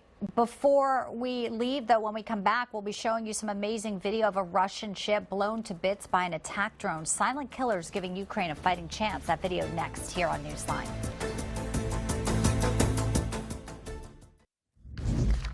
Hitting the polls, looking live here, Super Tuesday. In fact, 1/3 of all delegates are up for grabs today. Americans in 15 states and also 1 territory, American Samoa, are voting as you look live here from Virginia to Boston, Massachusetts, and a live look at the White House, where Joe Biden has just arrived back a short time ago, to his Republican competitor, Donald Trump, still holding that commanding lead over Nikki Haley. Right now, Donald Trump has 273 delegates, Nikki Haley only 43. She's only won D.C. So the big question is, what will today look like for her and the future of her campaign? Here's what she said just yesterday. Don't complain about what happens in a general election if you don't play in this primary. It matters. It matters. We can do better than 2 80-year-old candidates for president. In a general election, we're given a choice. In a primary, we make our choice. It's time for us to make that choice. That was Nikki Haley speaking yesterday. We brought you part of that live. She's in Texas, where it is a primary day today. And now, following her campaign in North Carolina is our correspondent, Caleb Park. He joins us now with the latest. Caleb? Good afternoon, Bianca. With over 800 delegates up for grabs today, the 74 delegates in North Carolina that are won proportionally are crucial in this battleground state that Trump narrowly won in 2020. Nikki Haley has campaigned hard here in North Carolina, hoping to pick up suburban GOP voters. She had a rally here in Raleigh saying the majority of Americans don't want a Trump-Biden rematch. But Trump also held a rally in Greensboro over the weekend with key endorsements and a more than 50-point lead in the polls. Trump is backing Lieutenant Governor Mark Robinson for governor in a hotly contested gubernatorial race. There's also a Republican effort to flip a Democratic congressional seat following redistricting. In the 1st District, the state's only competitive seat, Sandy Smith faces retired Army Colonel Lori Buckout. In the Republican primary, Smith is backed by the chair of the conservative House Freedom Caucus, and Buckout backed by the Congressional Leadership Fund. Both candidates support Trump. The winner will face freshman Democrat Don Davis in November.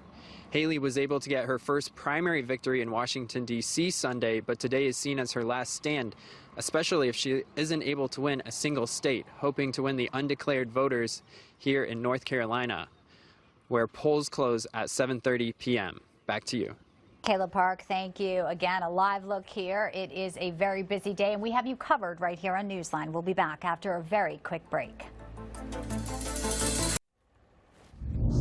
Welcome back to Newsline, everybody. The SCOTUS decision was monumental yesterday, but it wasn't the only legal headline that took some attention here.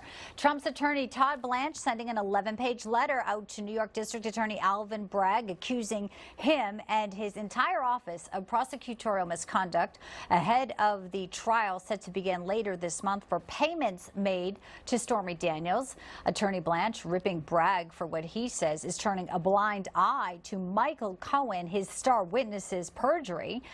The attorney also said the district attorney, the office, putting pressure on Alan Weisselberg, the former CFO of the Trump Organization, into making a deal yesterday, pleading guilty to what the attorney Blanche said is non-existent perjury charges. Let's get into that and some other developments with the Fani Willis case and bring in our panel. Joining us now, former U.S. Attorney, Washington, D.C., Newsmax contributor, former Chief Counsel of the Senate Rules Committee, Joe DeGenova, and also Chief Counsel, formerly of the Senate Intelligence Committee, and former Senior Justice Department official and also a Newsmax contributor, Victoria Thompson. Welcome in, guys. Always good to see you both.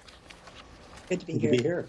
Okay, so the thing about Bragg is this technically is the first trial on the books, right, to get cooking. And prosecutorial misconduct seems like Attorney Blanche has some strong reasons to make that claim, yet we know it won't go anywhere. So there's a frustration, but also now that it's on the record, is that part of the strategy here, Vicki and Joe? Yes, it is, of course. Listen, Bragg took a man and targeted him and then made up a crime around him. That is the most unethical thing that a prosecutor can do. Robert Jackson says the most dangerous prosecutor is the one that takes a target and makes up the crime. You're supposed to have the crime and then find who the perpetrator was. So, is the New York bar upset about this? No, not with Bragg, nor with Letitia James. The New York bar is silent, but they go after Rudy Giuliani for something he argued in court. It's a disgrace in New York. The indictment many laughed at when it was the first one levied against the former president. We all remember that.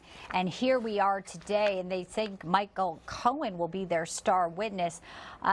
You know, we look at Alan Weisselberg, an elderly man now going to jail for a second time here on a perjury charge, something that many say isn't even something you would prosecute. You know, I think it's important to also call that out about, you know, what's happening to him versus, you know, Michael Cohen and nothing.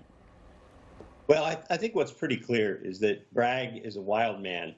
He's not a real prosecutor in the sense of that word. He's the socialist on a mission. He's a George Soros prosecutor on a mission to destroy the system and obviously to destroy Trump, the Trump family, and the Trump circle of confidants and friends.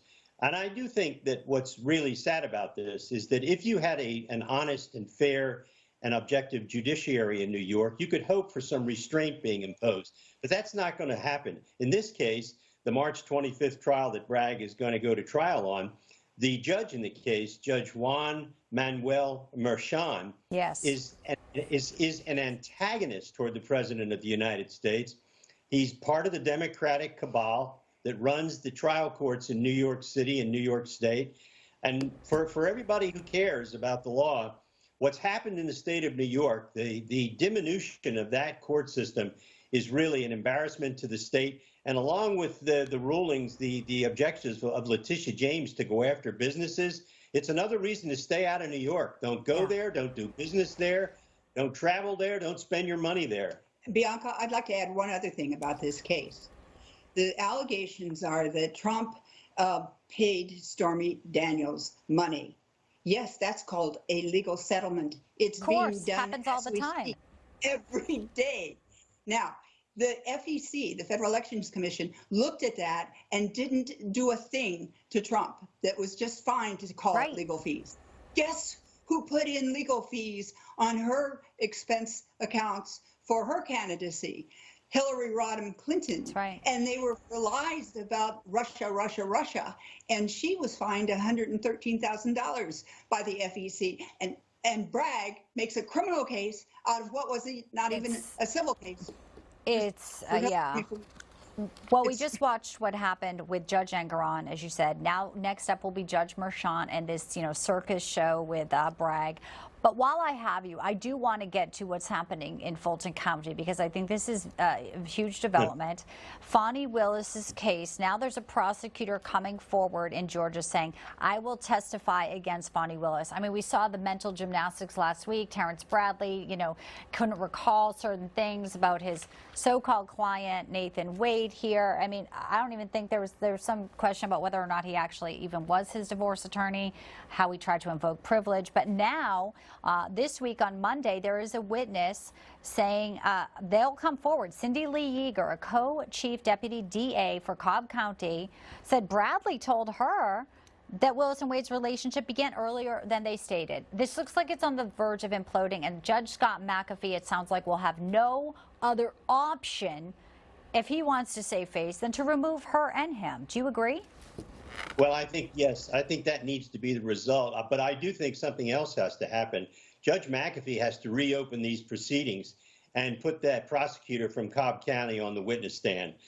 This is vital testimony, because this really puts the nail in the coffin on when the relationship began. But more important than that, she will be a witness to an apparent obstruction of justice, of the judicial proceedings, perjury, conspiracy to commit perjury, conspiracy to commit obstruction. If her testimony is as it has been reported, the judge in the case, McAfee, should make a referral and perhaps even appoint a special prosecutor to investigate what happened in his courtroom. Now, this is a very, very serious development, and I think it may lead to the dismissal of the case. I thought that he wouldn't do that. Yeah. But he may have to do it now. I mean, seeing this now, and of course, you know, we got to see her come back. How could Fani Willis be so defiant on the stand that day? It is kind of mind-boggling. I have 20 seconds, Victoria.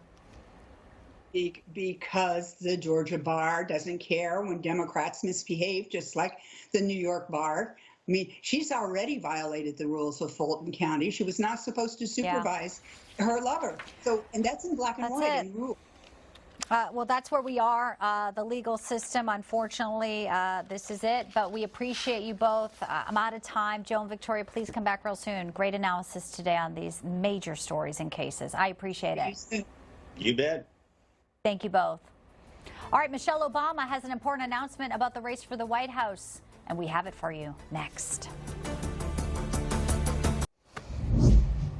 Well, she says she's not running. That's right. The office for former First Lady Michelle Obama says she has expressed several times over the years she will not be running for president. Sources close to the Obama family say Michelle intends on supporting President Joe Biden this fall, just like she did in 2020. The office putting out that statement today because, as we've been talking about, a lot of questions about whether or not Joe Biden is going to be the eventual candidate.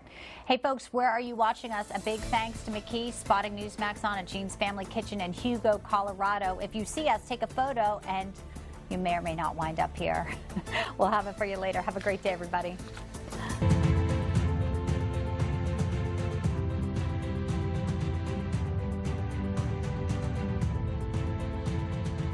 Welcome to American Agenda, everyone. I'm Bob Brooks. And I am Katrina Zish. Thank you so much for joining us. It is Super Tuesday, March 5th. That's right. With Super Duper Tuesday upon us, Katrina, let's get to our 2 hours together. Started right now. That's right.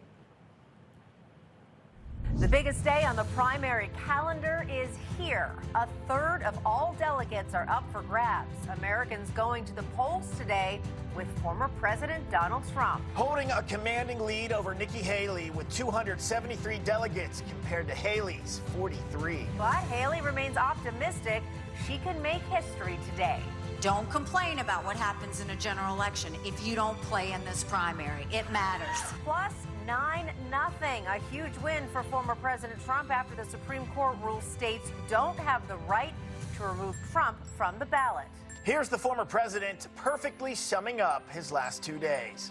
As a politician, they can go after me with votes, but they're not going to go after me with that kind of lawsuit. We will have the latest from the Trump legal situation throughout the next 2 hours. Meanwhile, President Biden is cruising in the primaries, but stumbling pretty much everywhere else, returning from Camp David with thoughts on Thursday's all-important State of the Union.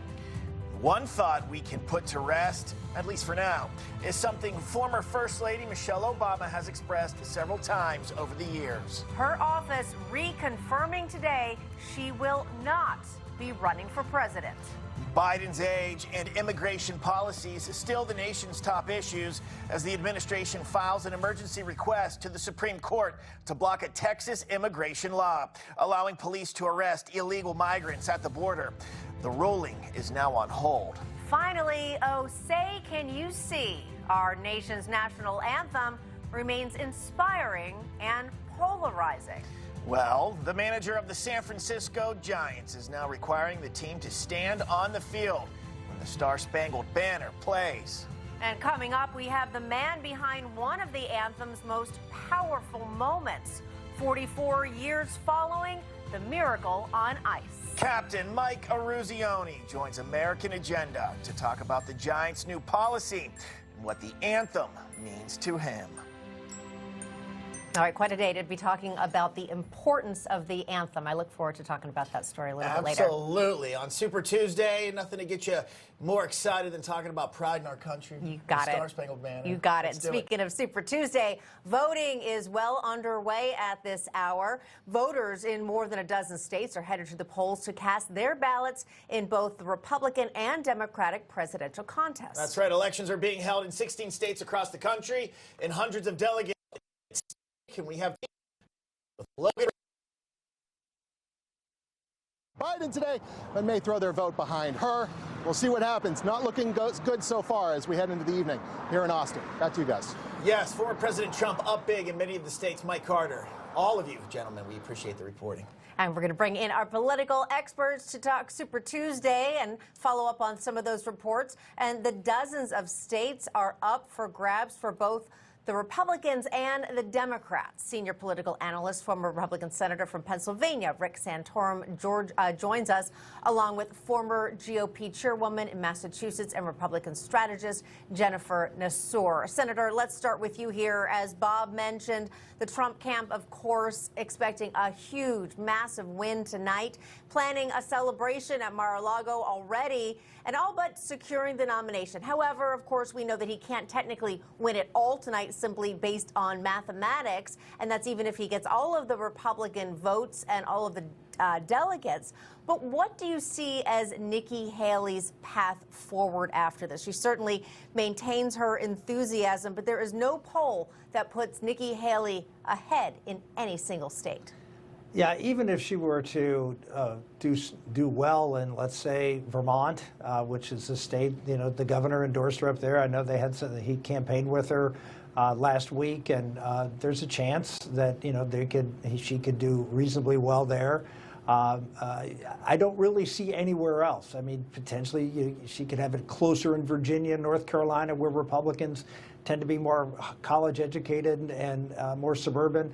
But again, getting close just isn't good enough anymore. She has to show that she can actually make some serious inroads, and I just don't see anywhere that she can do that. I would suspect that the money is starting to run dry. I know she put a lot of money into this to this election day. I just can't imagine she has much fuel to go on, and I suspect that a big win by Trump across the board tonight will be the end effectively the end of her campaign. Senator, we talked over the phone here before the show. Some of these races are open primaries. Some are semi-open, meaning unaffiliated or even affiliated people can vote for whomever they want here. In the past, though, New Hampshire, we thought maybe there would be a big splash with Nikki Haley and those voters. Not the case. You don't think that's going to happen tonight? No, and first off, there aren't as many states that allow Democrats and Democrats and non-affiliated voters to vote. Most of the primaries are, you have to vote for whatever party you are, and if you're not affiliated, you can vote in either party primary. So there's just not as much room to switch, and even in some of these states, in Texas, you've got primary races in the state of Texas, for example, on the Democratic side, and a lot of very key state legislative races. You're just not going to see, given the fact that Nikki's campaign really has not gotten any kind of momentum or wind at her back, you're just not going to see a huge effort of people who are going to cross over, because I think that they know the race is over, just Governor Haley doesn't. Let's bring in Jennifer, who we mentioned, and also Madison Gilbert joins us. I want to get your thoughts, Madison, on following up on what Rick Santorum said there regarding Nikki Haley. Again, it's hard to imagine her continuing on after this point. And she had told us previously at American Agenda, as long as she has momentum, she will continue. But is today effectively going to be the end of that momentum? Actually, Jennifer, we're going to go to you. We're having some trouble with Madison's audio.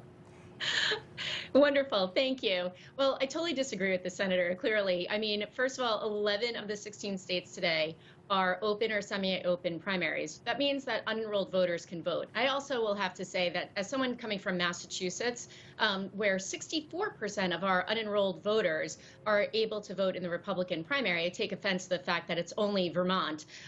In Vermont, Governor Phil Scott, very popular governor, endorsed Nikki Haley. In Maine, which also votes today, Susan Collins, who's an incredibly popular senator there, also endorsed her. And in Alaska, Lisa Murkowski endorsed her.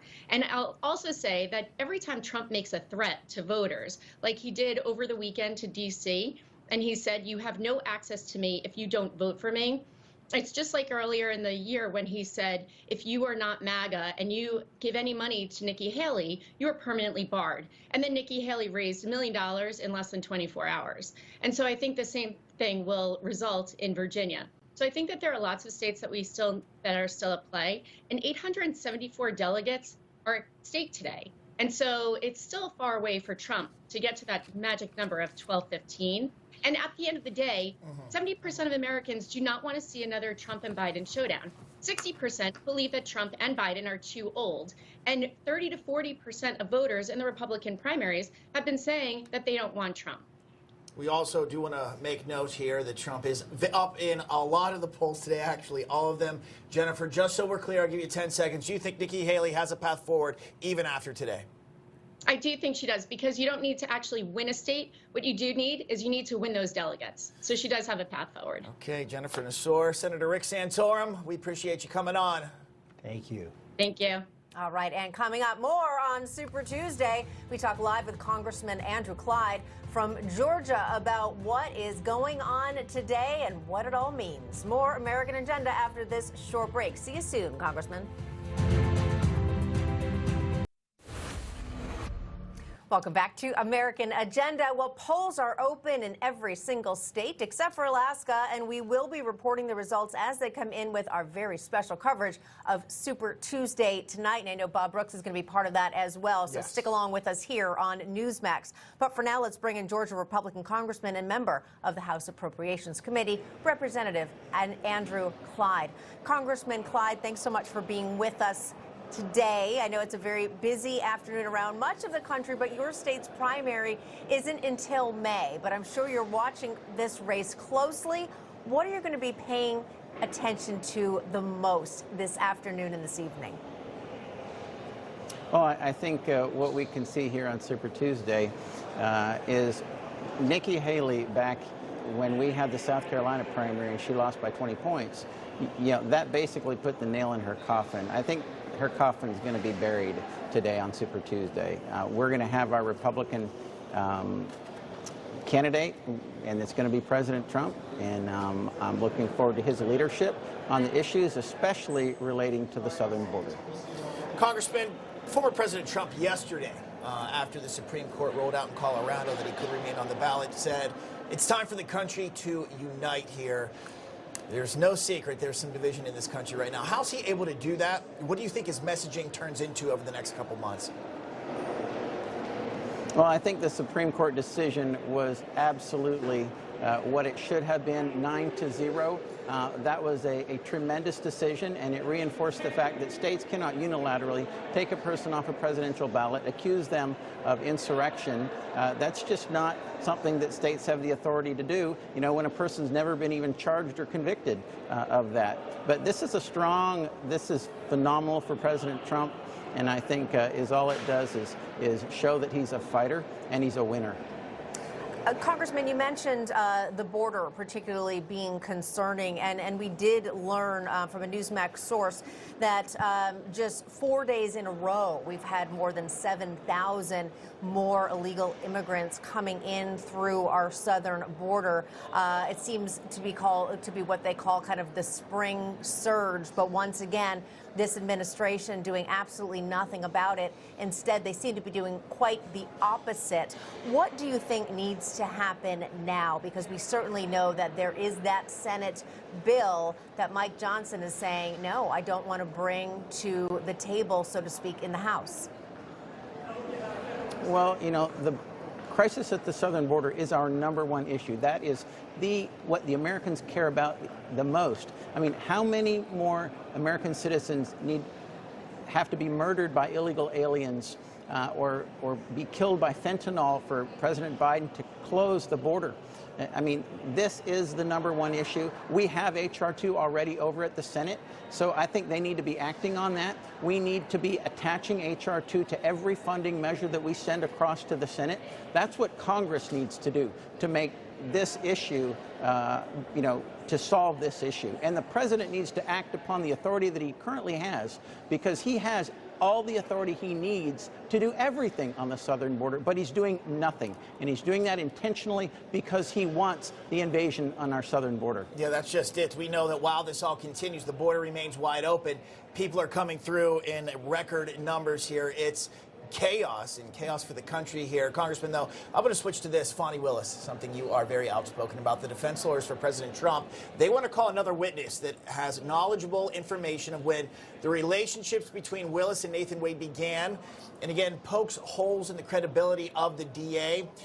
What do you think of this here? Should Judge McAfee hear this potential witness? It's a deputy DA from a neighboring county here. How do you think this goes?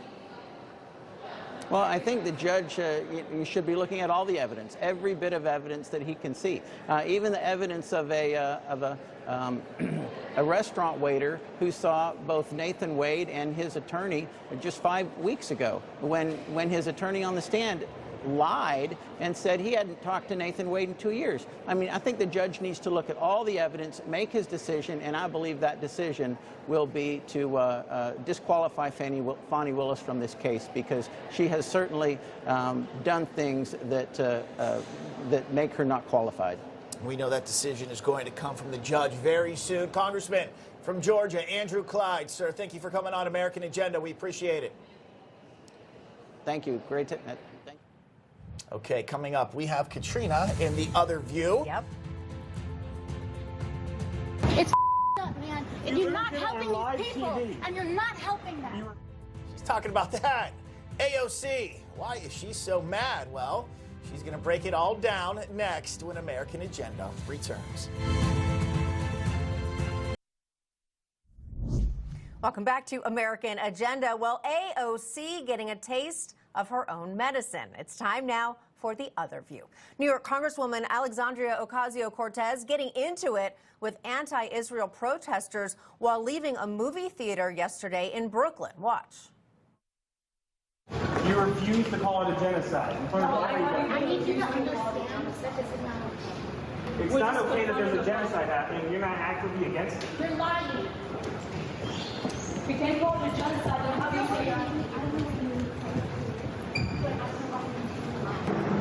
do you have any comments? You're going to cut it, and you're going to cut this, and you're going to clip this so that it's completely out of context. I already said that it was, and y'all are just going to pretend that it wasn't over and over again. It's up, man. And you're not helping these people, and you're not helping them. You refuse to. You're not helping them. Wow. Well, the protesters want AOC to publicly call Israel's war against Hamas a genocide, something they claim she has yet to do. And joining me now to discuss, host of Newsline, Bianca De La Garza, and Project 21 member political activist Whitley Yates. Bianca, AOC a little bit out of sorts there, but many pointing out this. Back in 2020, AOC sent out this tweet, it was a tweet then, writing, "The whole point of protesting is to make people uncomfortable. Activists take that discomfort with the status quo and advocate for concrete policy changes. Popular support often starts small and grows. To folks who complain protest demands make others uncomfortable, that's the point. Apparently, unless they're protesting her, Bianca. Oh, she was uncomfortable, Yes, that's she for sure sure. was. Yeah, her little date with her fiance got interrupted. Okay, so let's just say you're confronted. You're a member of Congress, too. The profanity-laced rants, I just think it's a terrible way to kind of act. Even if you are, trying to be an inspirational person, which we know is questionable with AOC, but I don't want my daughter seeing someone acting like this. I mean, this is just not great behavior here. She's having a little tantrum. She doesn't like it. If you dole it out, like you said with the tweet, you got to be able to take it, and she doesn't like it there. But it's a great video, isn't it? We were talking about it today on Newsline as well. So thank you, AOC. Yeah, exactly. Giving us some fodder here. All right, Whitley, this has been quite a few months for the so-called squad. Jamal Bowman pleaded guilty to a misdemeanor for pulling a fire alarm inside the Capitol. Yeah, that happened. Cori Bush under federal investigation for campaign payments. Rashida Tlaib has been censured for comments about the Israel-Hamas war. Ilhan Omar was removed from a committee over her comments about Israel. And now, as we just saw, AOC has time run out for the kids who seem to think they're too cool for school in Congress. I think the squad is spiraling. I think these unhinged rants and the things that they're doing, whether that be from their decorum or the lack thereof, is creating a problem and an issue. It seems as though they will advocate to do these types of things like protest for people other than themselves. But when the rubber meets the road and they have to face what they've been advocating for other people to do on the other side of the aisle, they cannot take it. I think AOC's unhinged rant is unfortunate, and I think as a member of Congress, she needs a higher level of decorum if she's going to be representing the people. Yes. Yeah, I think that's an excellent point. I know we all agree on that. I want to abruptly switch gears here, although it is related in a little bit. All right, rockers, U2, you've heard of them, right? Recently ended the record-breaking run at the Sphere in Las Vegas, but not before Bono caused some controversy by dedicating their hit, All I Want Is You, quite a beautiful romantic song, to First Lady Jill Biden. And let me tell you, social media can't believe it. One ex-user writing, disgraceful. I lost all respect for him years ago, but now it's contempt. Another person writes, Bono's pandering is nauseating. No thanks. The hardship we are currently experiencing at the hands of the corrupt Biden family. And again, Bianca, it's interesting because we know that Bono was certainly no stranger to politics, to being outspoken. Right. But such an odd dedication to Jill Biden. I believe he said, she's a teacher. She's here. She happens to be your first lady. Of course, people cheered, but clearly lots of jeers behind the scenes. Well, yeah, I mean, it's like the seal clap, like the audience that's held captive at the View, or like Jimmy Kimmel. They just do whatever, the sign says clap. That's a good point. Bono, the other thing reportedly he did was he asked everyone to sing the song and dedicate it to Yulia Navalny, Alexei Navalny's wife. And I just wish he had called, Jill Biden's husband out, who had that meeting and photo op with her, and then proceeded to walk out minutes later and call her Yolanda Navalny. So, of course, it's pandering. At this point, if you go with an actor or a musician's politics, you would actually not enjoy anything. So we kind of have to separate and say, yeah, I remember one time I got to interview Bono, and it was because he was at the Symphony in Boston with a tribute to Democrat Ted Kennedy. So we know their politics. You got to kind of say, all right, is it enough to make me still support their music? Yeah. And for some people, they're still going to support Taylor Swift. Sure. Who knows why? Yeah. Whitley, we've got maybe about 15 seconds left. I'm going to give you the last word. You got to separate the performer from their politics on purpose, because we don't necessarily agree with them, but we may like their music and the art that they produce. Sometimes I don't agree with Bono's politics, but I love songs of the innocent. So there you go. Very well said, Bianca. They could stay out of politics, too. Yes. Bianca De La Garza, host of Newsline at noon right here on Newsmax every day, and Whitley Yates. Thank you so much for helping us to find what we were looking for. Get it? All right. And coming up, illegal immigrants and the violent smugglers who traffic them are causing chaos on the southern border. We're going to talk about it with our border correspondent, Jason Jones, and a Texas sheriff. You see them both right there. About about what they're seeing and if there's anything that can be done to secure Biden's broken border. That's next when American Agenda comes back. Stay with us.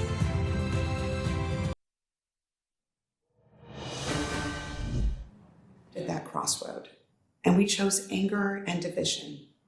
I believe in my approach, but it's not what America wants right now. I love Arizona, and I am so proud of what we've delivered. Because I choose civility, understanding, listening, working together to get stuff done, I will leave the Senate at the end of this year.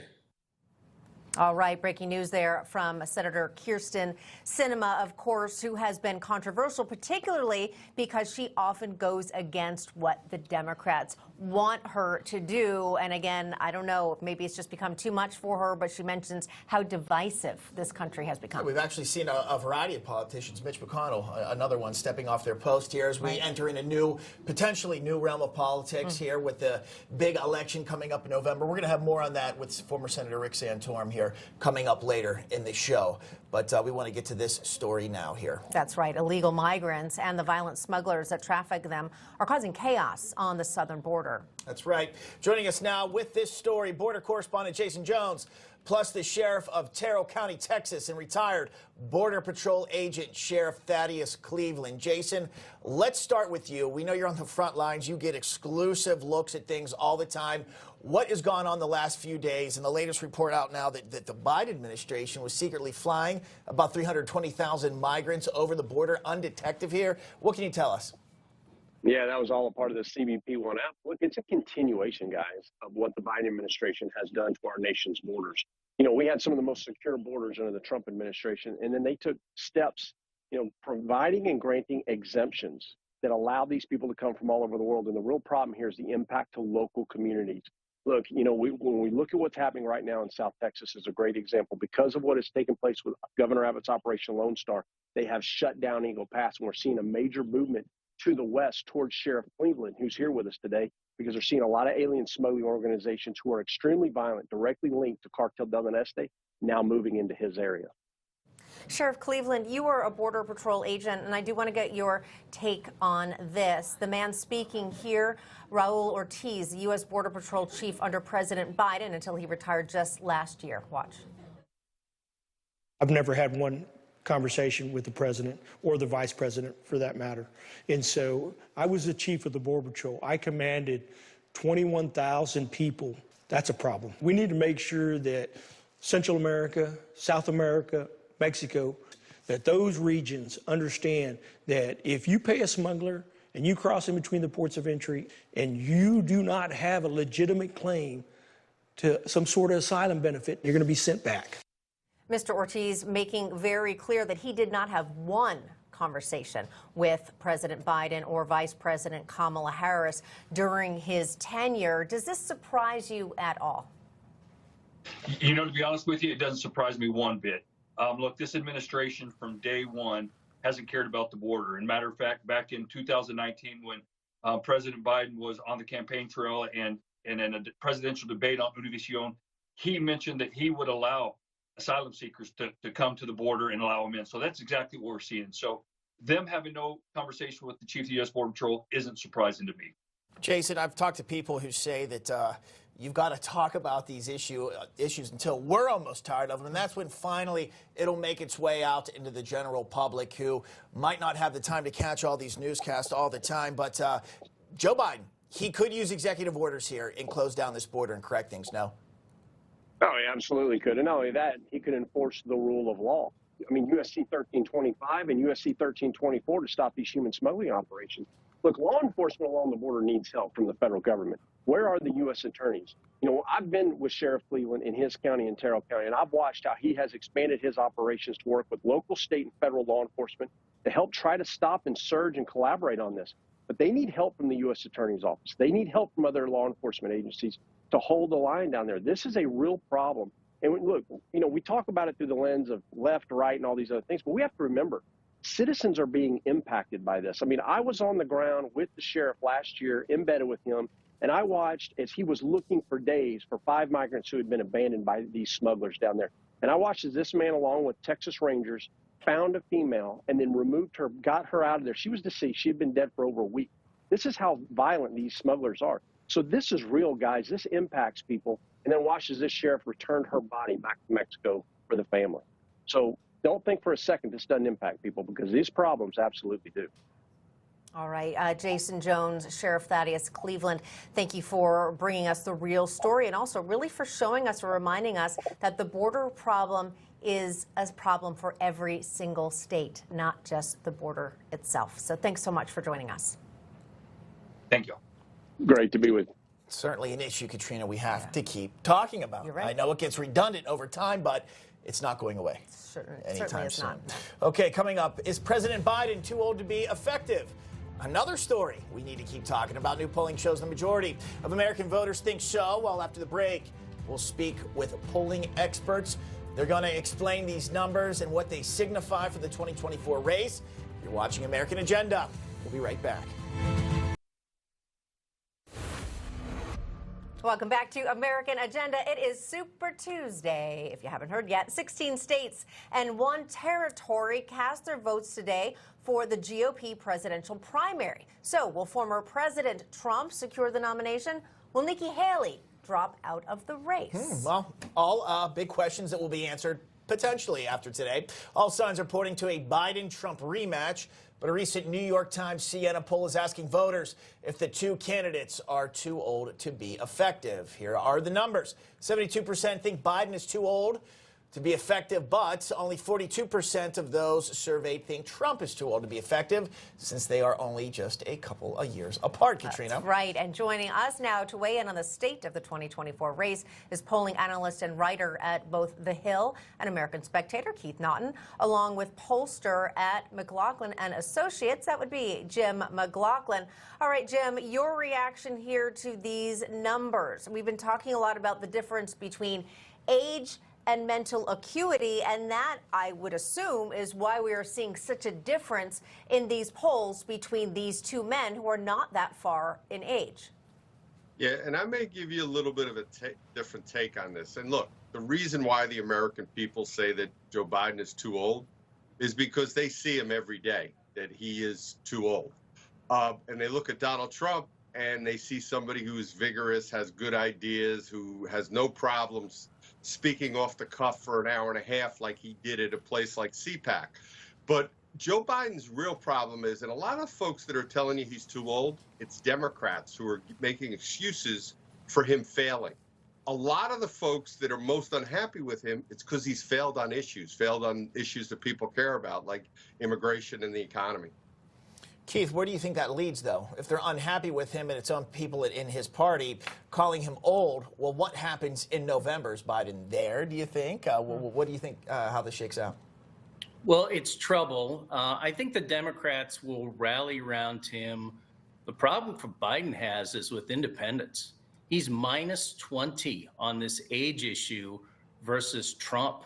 And that's really a disaster for him. I mean, I look at this race as being decided by what I call the hold your nose voters, voters who don't like either of them and figure, well, I got to pick somebody.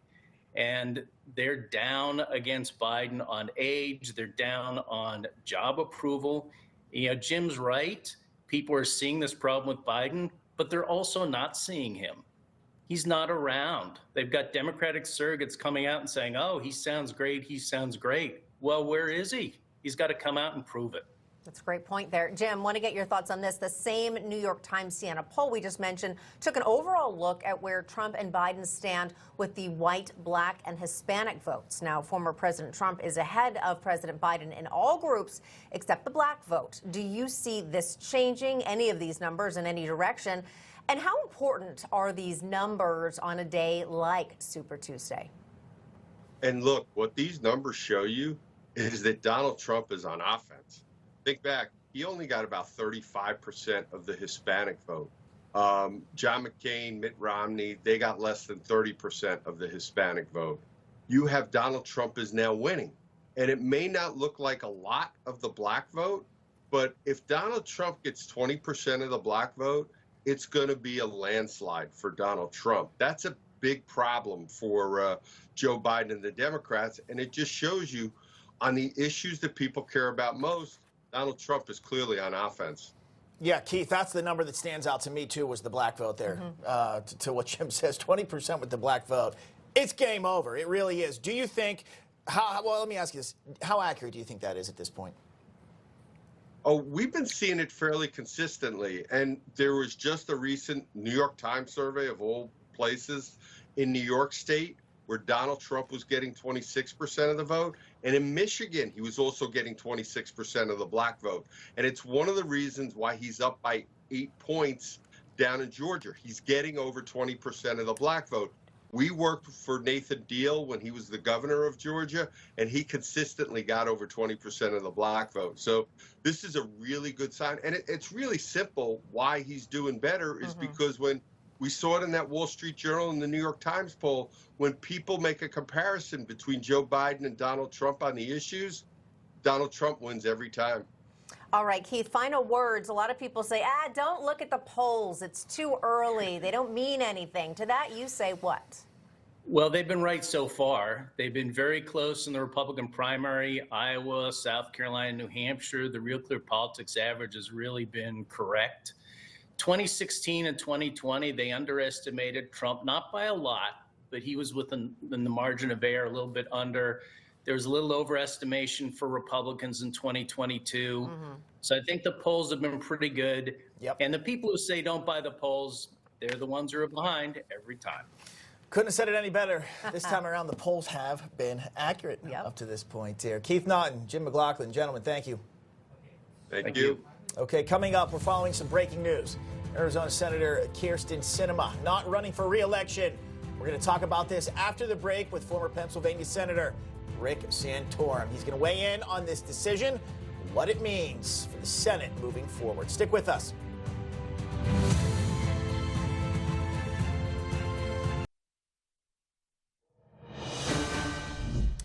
Okay, welcome back. We're following some breaking news here. Arizona Senator Kyrsten Sinema is not running for re-election, and here to weigh in is our senior political analyst and former Pennsylvania Senator Rick Santorum. Senator, thanks for coming on again. Just your initial top-level reaction here to this. Not a big surprise. I mean, she was pretty frustrated, and obviously she left the Democratic Party in the Senate, and felt very much isolated there in the Senate. Wasn't getting a whole lot done. Senate has become a pretty dysfunctional place, and I think she just didn't seem to fit into it very well.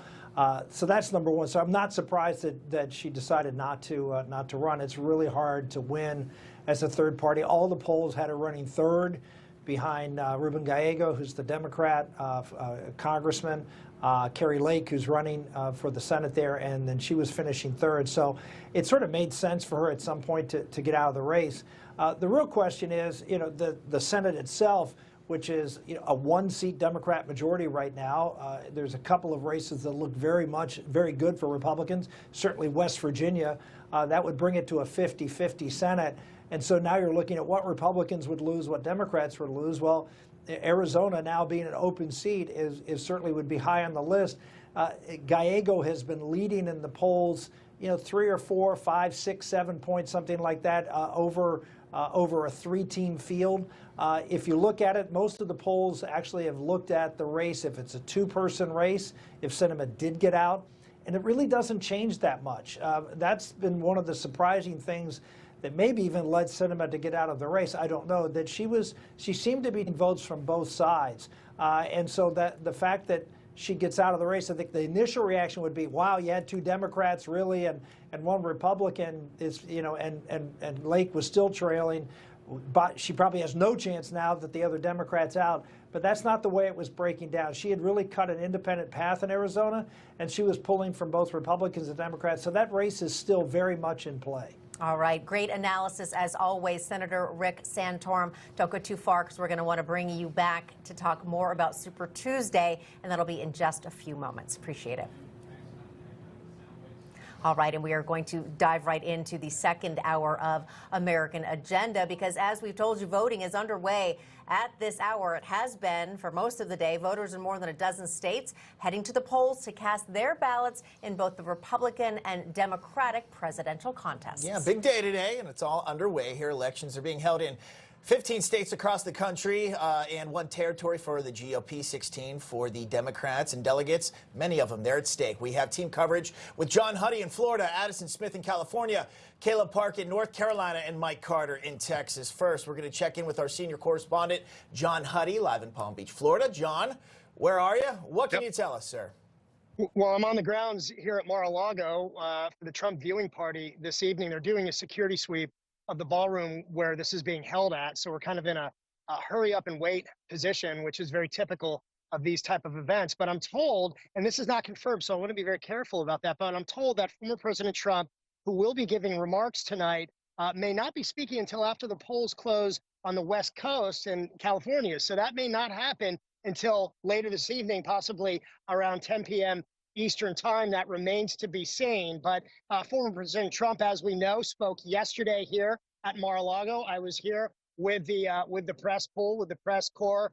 He gave remarks specifically about SCOTUS's decision, the Supreme Court's decision having to do with the Colorado ballot case. But he also talked about several of the big issues that have been on voters' minds, really chiefly among them immigration. He talked at length about immigration. He talked about, quote unquote, migrant crime. This is a term he's been using a lot recently, including, as you know, in Eagle Pass, Texas. When he was there last week, I was also there as well. I asked him and both he and Governor Greg Abbott questions, one, about the Biden administration, and two, about Venezuela and the level of illegal migrants from Venezuela coming into this country that we've seen really over the last year and a half, and some of the massive numbers. I was in the Darien Gap in Panama about a year ago, actually this week, seeing thousands and thousands of migrants, the bulk coming from Venezuela. So it's something that former President Trump talked about last week, but yesterday he talked about the immigration problem, calling on Joe Biden, calling on President Biden to, quote, close the border. So expect we're going to hear roughly the same. I would presume we're going to hear former President Trump talk about immigration, talk about the economy, talk about the wars in Ukraine and also in Israel as well. So again, the polls are open. Again, as I said at the top, we're not expecting former President Trump to speak until after the polls close on the West Coast. And that is where we find Addison Smith, who's live in San Diego, covering the California primary. Addison? Yeah, that's right, John. There's a lot going on here in the Golden State. On the presidential side, former President Trump, really to no one's surprise, expected to win handily over former UN Ambassador Nikki Haley. All in all, there are 169 delegates up for grabs here on the road to 1,215 delegates to secure the GOP nomination. Trump currently has 273 delegates to Haley's 43. We're also monitoring what could be a shakeup in the congressional House majority, as Democrats could flip the House by netting 4 seats, and the Golden State alone is looking to take 7 of those seats. In California's 45th district, House incumbent Michelle Steele faces 2 Democratic challengers, as well as David Vallado in District 22, one which is at higher risk due to a Republican challenger, you can see there, Chris Matthews, who could divide the GOP vote. Meanwhile, I also wanted to show you this. We've been talking to voters, both Democrats and Republicans, who voted for Trump, voted for Biden. Haven't seen anyone voting for Haley. They've been trickling in and out, maybe a few dozen in the past hour or so. But from one Republican voter and one Democrat voter, both expressed concern to me over voter ID. There was a man who voted for Trump in there, asked if he needed to show his ID. He was told no, and he said, well, couldn't anyone just show up and say they're me? And their response was, I don't think that's going to happen. Meanwhile, we talked to a Democrat out here. Here's a man who spoke to Joe Biden, voted for Joe Biden, expressing similar concern. Listen. Well, it was quick and easy and uncomplicated once they'd found out my address. But I wonder, would it be possible for somebody to game the system? And I think anybody who is seriously interested in voting multiple times could go to multiple polling stations and probably pass themselves off as somebody else. I mean, I brought all sorts of ID with me, passport and everything, and they didn't require it. Again, that was a Joe Biden voter who told me he's very anti-Trump, said he didn't really care who's president as long as it's not Trump. He's concerned about the state of the elections here in California. And for North Carolina, we find Caleb Park out there in Raleigh. Caleb? Here in North Carolina, they have you have to bring your voter ID here. And with over 800 delegates up for grabs, the 74 delegates here in North Carolina are crucial in the battleground state that Trump won narrowly in 2020. Nikki Haley has campaigned hard here in the state, hoping to pick up suburban GOP voters. She had a rally here in Raleigh saying the majority of Americans don't want a Trump-Biden rematch.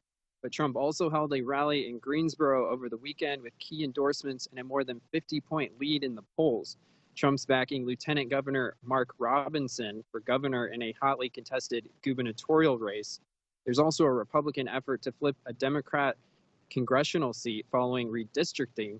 That's in the 1st District, the state's only competitive seat. Sandy Smith faces retired Army Colonel Lori Buckout in the Republican primary. Smith's backed by the chair of the conservative House Freedom Caucus and Buckout backed by the Congressional Leadership Fund. Both of them support Trump. The winner will face freshman Democrat Don Davis in November. Now, Haley was able to pick up a win on Sunday in Washington, D.C., but today is seen as her last stand, hoping to win undecided voters here where polls close at 7:30. Now, that's North Carolina. We go to Mike Carter, who's standing by in Texas. Hey, thanks, Caleb. Well, at the request of the Biden administration, a new Texas state law that would have allowed Texas police to arrest illegal aliens crossing the border illegally was put on a temporary pause by the Supreme Court on Monday, a pause that will last at least until March 13th. Of course, illegal immigration weighing heavily on the minds of Texans as they head to the polls today, as both Nikki Haley and Donald Trump, they're courting those Texans voters. Donald Trump expected to win easily today in the Lone Star State. Latest polling showing Trump up by nearly 70 points coming into Super Tuesday. Of course, both candidates, they paid a visit to Texas over the last week. Most recently, Haley last night at a campaign stop in Fort Worth. Trump, of course, visiting the border last week in Eagle Pass. Texas, one of the biggest electoral prizes on Super Tuesday, 150 delegates up for grabs today. State officials will assign another 11 delegates at the statewide convention in May. Today's primary comes less than a week after Presidents Trump and Biden staged rival events on the banks of the Rio Grande River. That's along the Texas-Mexico border. Texas, of course, home to roughly half of the U.S.-Mexico border, all at a time when illegal immigration really a top issue for many voters across the country. Only Texas and California have Senate primaries today. Keep in mind, Republicans, they'll need to pick up 1 or 2 seats. That math may change now that Kyrsten Sinema has announced that she's resigning from the Senate, depending on who wins the House in order to win a majority. Well, the race to earn a one-on-one matchup with Senator Ted Cruz in the fall has essentially come down to 2 Democrat senators, Representative Colin Allred, a former NFL linebacker from North Dallas, and Texas State Senator Roland Gutierrez from San Antonio. It should be noted, however, that no Democrat has won a statewide elected office in Texas in decades. So, how much drama are we going to see in Texas tonight? The polls show not much. Nikki Haley is hoping for something different. Here she was last night in Fort Worth. Hello, Texas! We're thrilled to be here. You know, when I was governor, I always used to refer to South Carolina as mini Texas because we love our freedom. And you know, it has been almost a year since I announced I was running for president. We had 14 people in the race. I defeated a dozen of the fellas. I just have one more fella I gotta catch up to.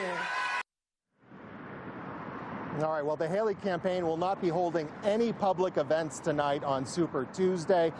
When it comes to Texas, any registered voter can vote in either the Democrat or Republican primary today, as all registered voters are allowed to vote in whichever primary they'd like.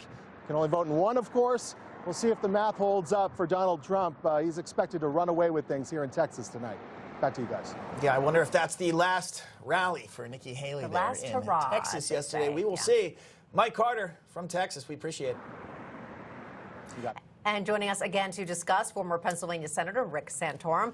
And joining now, senior advisor to former President Trump, Bruce Lavelle. All right, both of you just heard from all of our reporters on the ground around the country. Bruce, which state do you have your eye on in this very energized Super Tuesday? All of them, all the above. And listen, thanks for having me. I'm here in Mar-a-Lago right now. Excited about the great party we're going to have and the celebration of, yes, sweeping all the states today. Yes, I'm saying it's right here. I'm totally elated. So to answer your question, Katrina, I'm taking all right now tonight. Good answer. That's a very good answer. Senator, I'll ask you the same one. I like this. What's your prediction? Yeah, I can't imagine that Nikki wins any of these states. As I mentioned last hour, I think the chance she has an outside chance in Vermont. It's a small state. It's a higher educated state. It's certainly a much more moderate state. She has the governor, who's a very popular governor, out there campaigning, endorsing her, campaigning with her. She might, do reasonably well in Massachusetts and Maine, but I don't see her. There are a lot of very strong conservatives in believe it or not, in Massachusetts and Maine in the Republican Party, and it's not that liberal, as liberal a Republican Party as you would see in Vermont. So I think her only chance to score an upset would be in Vermont tonight. Senator, I want to get your thoughts also on this, because we're not just talking about primary races today. One of the biggest non-primary races is the Senate race in California to succeed the late Dianne Feinstein. Right. Now, the field there includes Democratic Congress members Adam Schiff, Barbara Lee, and Katie Porter. And then on the Republican side, former baseball star Steve Garvey. Steve. Now, Bruce likes Steve. An Emerson College poll shows Schiff leading the race at 28%, with Garvey in second at 22%, and Katie Porter at 16%, Barbara Lee at 9%. Give us your crystal ball analysis on this, Rick. Steve Garvey has actually done pretty well in the last few months. He was not really in the race as far as the polls were concerned. He was trailing pretty badly, and sort of surprising, because Steve Garvey is obviously very well known in Southern California, but throughout California generally. But he is actually he's gotten some energy behind his campaign. He's actually running a very aggressive campaign. Steve Schiff has helped him a little bit. Schiff is running ads against Garvey. I think the reason for that is pretty clear. He'd like to run against Steve Garvey in the general election, not against another Democrat. And so they have their jungle primary, as you mentioned. And so the top two finishers will compete. And Schiff, who's been running first in the polls pretty consistently, has gone out there and tried to boost Garvey up. To run against him in the general, and I always say, careful what you wish for when you do that.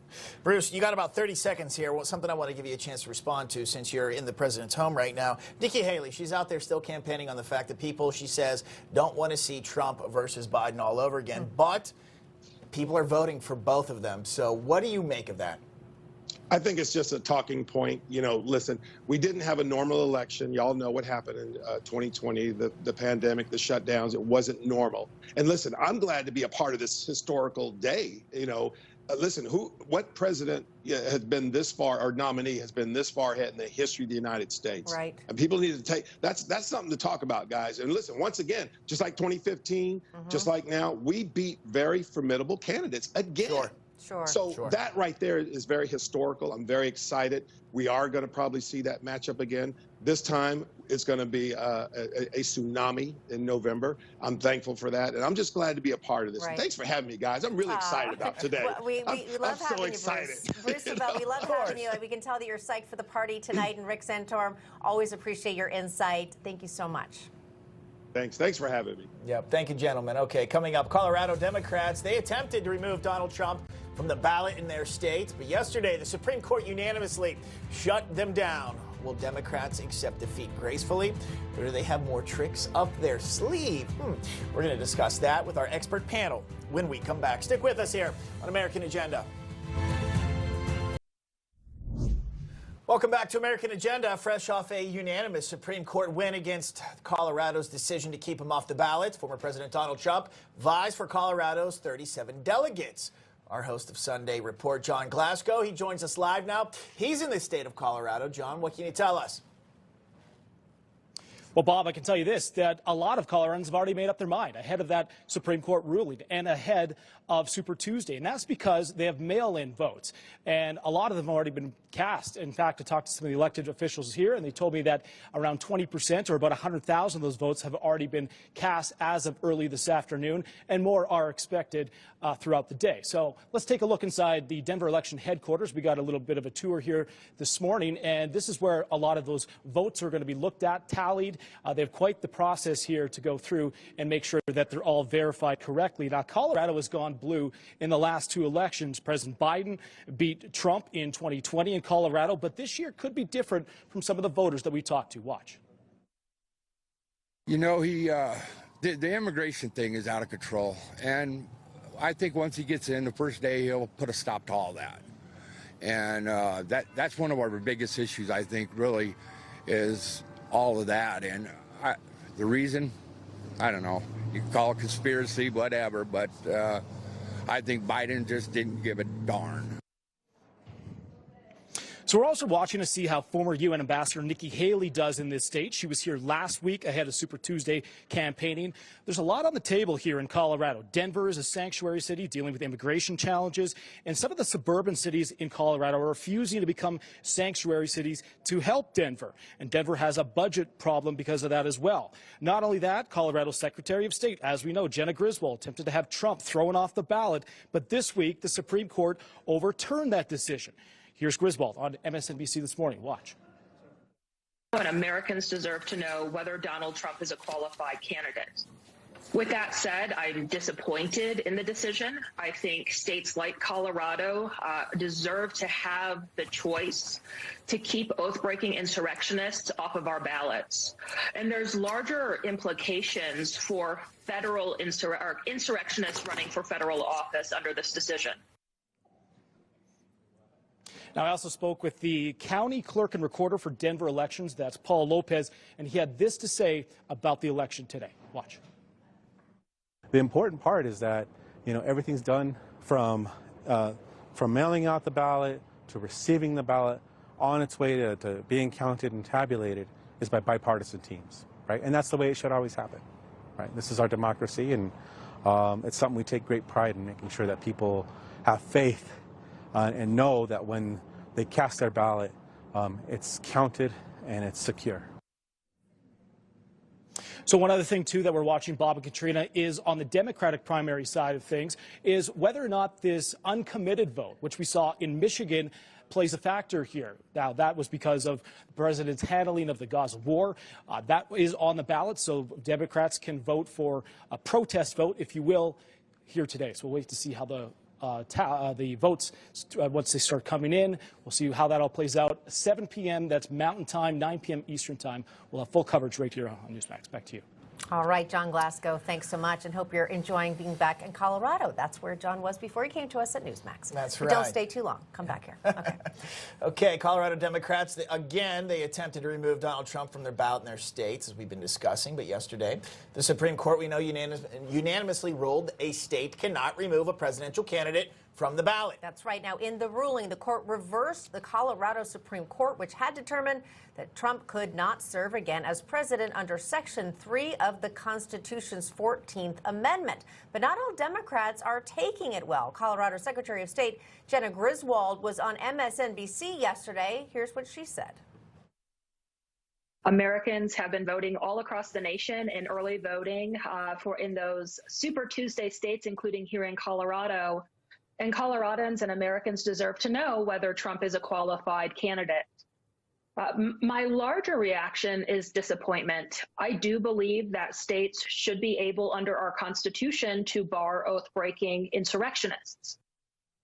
Okay, let's break this down. Joining us now to discuss, former White House Cabinet Secretary in the Trump administration and principal at the Vogel Group, Bill McGinley, plus RNC National Spokesperson Madison Geziato Gilbert. Bill, I'm going to start with you here. How do you think this fires up voters out there in Colorado? The fact that we didn't know what was going to happen, the big decision comes down from Colorado yesterday, now they get to go. If they're going to vote for President Trump, they get to. I think this kind of intensifies things, no? I think it was a big shot in the arm for President Trump. I mean, the day before Super Tuesday, in a 9-0 decision, which I think anybody who watches the court these days understands that a 9-0 decision, a per curiam, which means a speaking for the court, is a very, very big deal, and really sent a strong message that the Democratic lawfare to try and use novel legal theories and dark money paid for lawyers to try and rig the election against the Republicans is just not going to stand. I think the court sent a very strong message to kind of knock it off when it comes to this 14th Amendment shenanigans that they've been trying in all these various states, especially where you have these unelected officials who are not even lawyers making these determinations, citing the 14th Amendment to try and keep the leading presidential candidate for the Republican Party off of the ballot. Yeah, I think that's a great point, Madison. I want to get your thoughts on what we did listen to the Colorado Secretary of State say on MSNBC. What we have to remind everybody are the facts here. Former President Trump has neither been charged with, and most certainly not convicted of, insurrection of any kind. So you just have one individual's opinion describing him as an insurrectionist and making, again, a unilateral assumption that she seems to be trying to protect voters from something that isn't even a reality. That is just mind-boggling to me. Your thoughts? Yeah, and she's not the only one. I think the disappointing thing that we're seeing, not just in Colorado, but across the country, is that Democrats will stop at nothing to push for what they want, even if it's wrong. In this case, this was very wrong from the beginning. Pretty much any attorney I've talked to, and I'm an attorney myself, we looked at this and we said, there's no way this is going to stand. I thought it was going to be a 9-0 decision, as it was. Many Democrat attorneys that I talked to felt the same way, because the reality is you look to the text of the Constitution and it was not in line with what they were trying to twist it as in Colorado. They can't take someone off the ballot. Of course, in this case, they're trying to do it with President Trump. But it doesn't matter long term whether it's President Trump, any Republican, or any Democrat. That's not something we should want to see happening in this country. And so I think you see this, you see the games that are being played, and then you see the decision coming out. Again, a 9-0 decision, which is very rare nowadays, coming out and pretty much making it clear what needs to happen moving forward. But Democrats still don't stop. Rep. Raskin goes on TV immediately after saying now they're going to push for legislation to try to get him off the ballot.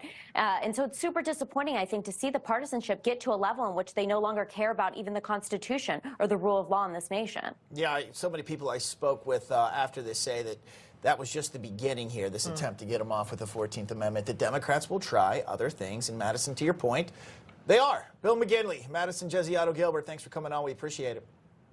Thanks for having us. And coming up, certain states hold special weight in the 2024 race. North Carolina is one of them. Congressman David Rouzer joins us after the break to weigh in on his state's impact on the 2024 election as voting remains ongoing throughout the nation on this Super Tuesday. Stay with us. You're watching American Agenda. We'll be right back. Welcome back to American Agenda and happy Super Tuesday. Elections. It's like a holiday. It is like a holiday, except we're working. And we are thrilled to be doing so and bringing this to you because elections are being held in 16 states, actually for the GOP 15 states and one territory. Hundreds of delegates are at stake. That's right. It's in one state that can very well change the trajectory of the election cycle for multiple reasons. As North Carolina, the state has gone through major redistricting, favoring the GOP party, which is poised to win at least 10 of the 14 House seats this year, as opposed to the current 7-7 split. Flipping these seats could help Republicans retain the majority in the House. I'm here to weigh in on the state's significance in the 2024 election is North Carolina Congressman David Rouzer. Welcome, Congressman. Happy to have you with us on this special Super Tuesday. And we'd love to hear straight from you the impact of your state on the election cycle. Well, first, great to be with you. I think President Trump's going to have a great Super Tuesday, particularly in North Carolina, but I anticipate that's going to be true among all the Super Tuesday states today. So I anticipate the Trump campaign will, for all practical purposes, wrap this primary up today. A lot of people, they're predicting that, Congressman. I'm going to get to this, though. Your state is in the midst of a crucial and critical gubernatorial race. Attorney General Josh Stein is vying for the Dem nomination, while Lieutenant Governor Mark Robinson has become the favorite amongst Republicans. We know in 11 of the last 13 presidential elections, Republicans, they've been able to win the state and keeping it Republican there. What do you think happens in that race? Well, I think President Trump's going to win pretty decisively in North Carolina. And decisively in North Carolina, by the way, is 2 to 3 points. Our statewide races are always competitive, always have been. And you can see in many years a good little bit of ticket splitting where they vote Republican for president, but they'll vote Democrat for governor. Now, that's been less the case in recent years. And I think Mark Robinson has an excellent shot in the fall, but I also anticipate that race to be really tight. But if President Trump wins the state by 3 percentage points or so, I think Mark Robinson wins as well. And we need a very different direction in the state as it relates to our governorship. We have a great legislative team in the state Senate and the state House. They have the supermajority, thankfully. But it would be so nice to have a great Republican governor. Mark Robinson would be that. Congressman, what are North Carolinians, particularly your constituents, most concerned about leading into the 2024 election? Immigration is a big issue. The invasion at our southern border is on everybody's mind. It's just unbelievable what this administration is allowing to happen, and not only just allowing to happen, but encouraging to happen, unfortunately. And then in addition to that, inflation, crime. Inflation really is a killer for everybody. You can't go anywhere without paying almost double, whether it's breakfast, lunch, or dinner if you're dining out, or for any other service for that matter. Everything is skyrocketed, and people are feeling it, and it's really, really pinching them in the pocket. Credit card debt is probably as high as it's ever been in this country. And so I think there's going to be a strong momentum for President Trump, for Mark Robinson, for all Republicans on the ballot this fall because of those major issues: inflation, the invasion at the border, and crime in particular. Congressman, you got about 30 seconds here. I want to talk more about the southern border here. Do you think this is Joe Biden, he's celebrating the fact that nothing is being done at this point? A lot of people would argue this was the plan. Bring in all these people. Now, whether it be for votes or to change the fabric of the country, you could debate that either way, or it's all sequential as one. Again, do you think President Joe Biden likes what's happening right now? Well, if he's looking at the poll numbers, you know, he can't like that because you have African Americans that are moving his way in a major way. You have Hispanics that are moving our way in a major way. So he can't like that either. And so I'd be highly surprised if he is excited about his poll numbers in particular. And a lot of it goes right back to the disastrous border policies that he's put in place, he and his team. That he allowed to happen. Again, we always say this, you know, it seems a little redundant, but the theme of today is things we have to keep talking about. Yep. It was not this way under former President Trump, but it is now. Well, no, it was not. And he has all the ability in the world to correct this. It doesn't require a new law from Congress. The statute is very broad and gives the president plenty of leeway to do what he needs to do from a policy perspective to shore the border up. Simple answer is just go back to what President Trump did. If he would just reinstate remain in Mexico, that would solve 70% of the problem. We've said that many times, Congressman David Rouzer. We appreciate you coming on, sir. Come back. Great to be with you. Okay, still ahead. The FBI is intensifying, get this, a manhunt, Katrina, for an Iranian intelligence operative who the FBI believes has been plotting to assassinate current and former American officials, including one-time Secretary of State Mike Pompeo. We're going to have a report on this when we come back. Stick with us.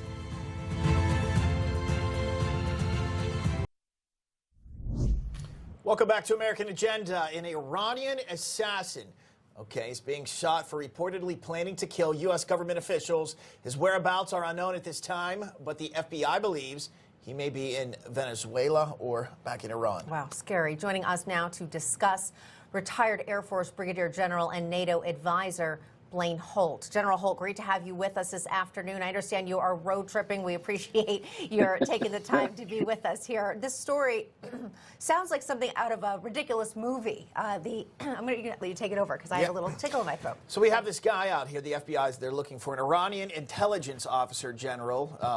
He was planning an attempted assassination, potentially on Mike Pompeo, former Secretary of State here. What do you know about this? How do you go about hunting someone like this down, and how much of a real threat it is? Well, it's a threat, and it's still a threat, and it doesn't just involve that gentleman. So the Iranians, after Soleimani was dropped, had put out a hit list, which is remarkable that we would diplomatically be involved with a country that put out a hit list, and we think that they can give us a nuclear deal of some kind, and they'll be in good faith on that. But I digress. The Treasury just put out a warning that they thought that Iranian assassins were being funded here, and now the FBI accuses to this gentleman, who they say may be in Venezuela. Let me widen out the aperture for you. Intelligence services from Iran are well represented inside our nation via the illegal alien construct. I know Secretary Mayorkas doesn't like that term. I don't care. But there are several IRGC members in our country, and for some reason, our government is now focusing on us on this gentleman. So I have to ask, why? Why are we focusing in this particular way? We know there's a threat. They've told us about this threat. Why aren't they wrapping up other Iranian operatives here that they know full well are operating here? Great points there, General. And also we want to bring in retired U.S. Army Lieutenant Colonel Tony Shaffer. Tony, great for you to have you with us here. I do want to move on to this while we have you. The U.S. made its first airdrop of humanitarian aid into Gaza over the weekend, dropping 38,000 meals. But, you know, as many people might not be surprised to learn, terrorists have been hijacking supplies at gunpoint. Those meals were, again, really barely a drop in the bucket considering how many people are without food. How can we even trust that this aid is getting into the right hands? And is this almost more political theater on behalf of this administration than anything else? This is a virtue signal, Katrina, that has no real benefit to anybody except the Biden administration to show they're doing something. And to your point, 2 million people are in that area near Rafah, in and around Rafah. And this is pitiful. And most of that aid, if you watch the actual airdrop, went into the sea. It's not even usable. So we could do something. I mean, Blaine and I could explain probably in about 5 minutes how the U.S. Army has roll-on, roll-off ships. We could move massive amounts of material into those beaches rapidly if we chose to do so. All this is doing is trying to embarrass the IDF and draw attention to what the Biden administration wants to basically try to push for this ceasefire. So let me be very clear on this. We could do immense amount of work to actually feed those people. This is a political choice by the Biden administration to virtue signal and virtually do nothing to actually help. All right. I wish we had more time this afternoon, gentlemen. Big day. It is Super Tuesday. Colonel Tony Shaffer, General Blaine Holt, we really appreciate your analysis. Thank you. Thanks, Katrina. Have a great day. Okay, coming up, standing for the national anthem. Well, it's back in the spotlight. This with the new manager of the San Francisco Giants of Major League Baseball taking a stand. I'm going to break that down, what he's doing and the reasoning behind it. Plus, we're speaking to someone who knows a thing or two about the national anthem, captain of the 1980 Miracle on Ice hockey team, Mike Eruzione. You see him live there on the screen. We're going to talk to him next and break that down. Stick with us. Spotlight. But this time, it's about someone actually wanting their entire squad to stand. Finally, right? Well, the San Francisco Giants skipper Bob Melvin has implemented a new policy for the team. Every member must be on the field for the Star-Spangled Banner, and they better be standing. But here's the thing. Melvin claimed that the decision had nothing to do with politics. He told media outlets, quote, "Look, we're a new team here. We got some good players here. It's more about letting the other side know that we're ready to play. I want guys to go out here, get ready to go. There's a personality to that," end quote. I think it's sad that in today's day and age, standing for our national anthem always becomes controversy, and managers of teams feel they have to explain themselves when they make it a rule. But make no mistake, whether it's standing for the national anthem or students in schools singing it or reciting the Pledge of Allegiance, there's a battle of patriotism happening in our country. You can't deny that. So let's take a step back real quick and look at how the tradition of reciting the Pledge of Allegiance in schools first came to be. Well, the pledge was written in 1892 as part of a campaign to promote the celebration of Columbus Day. The purpose of the pledge was to instill a sense of national pride and loyalty in the hearts of American citizens, particularly school children following the Civil War. Well, leaders of the country, they wanted to unify us, teach our kids to be proud of their country, and the pledge certainly aids in doing that. And it seems that a new initiative is trying to gain some traction now. A new piece of legislation in the Iowa legislature is in the pipeline. Back in January at the Iowa House Subcommittee meeting, House Study Bill 587 advanced to the next step in the process to become a law. Well, this law would have public schools require all teachers and students to sing at least one verse of the national anthem every single school day. But it takes a step further.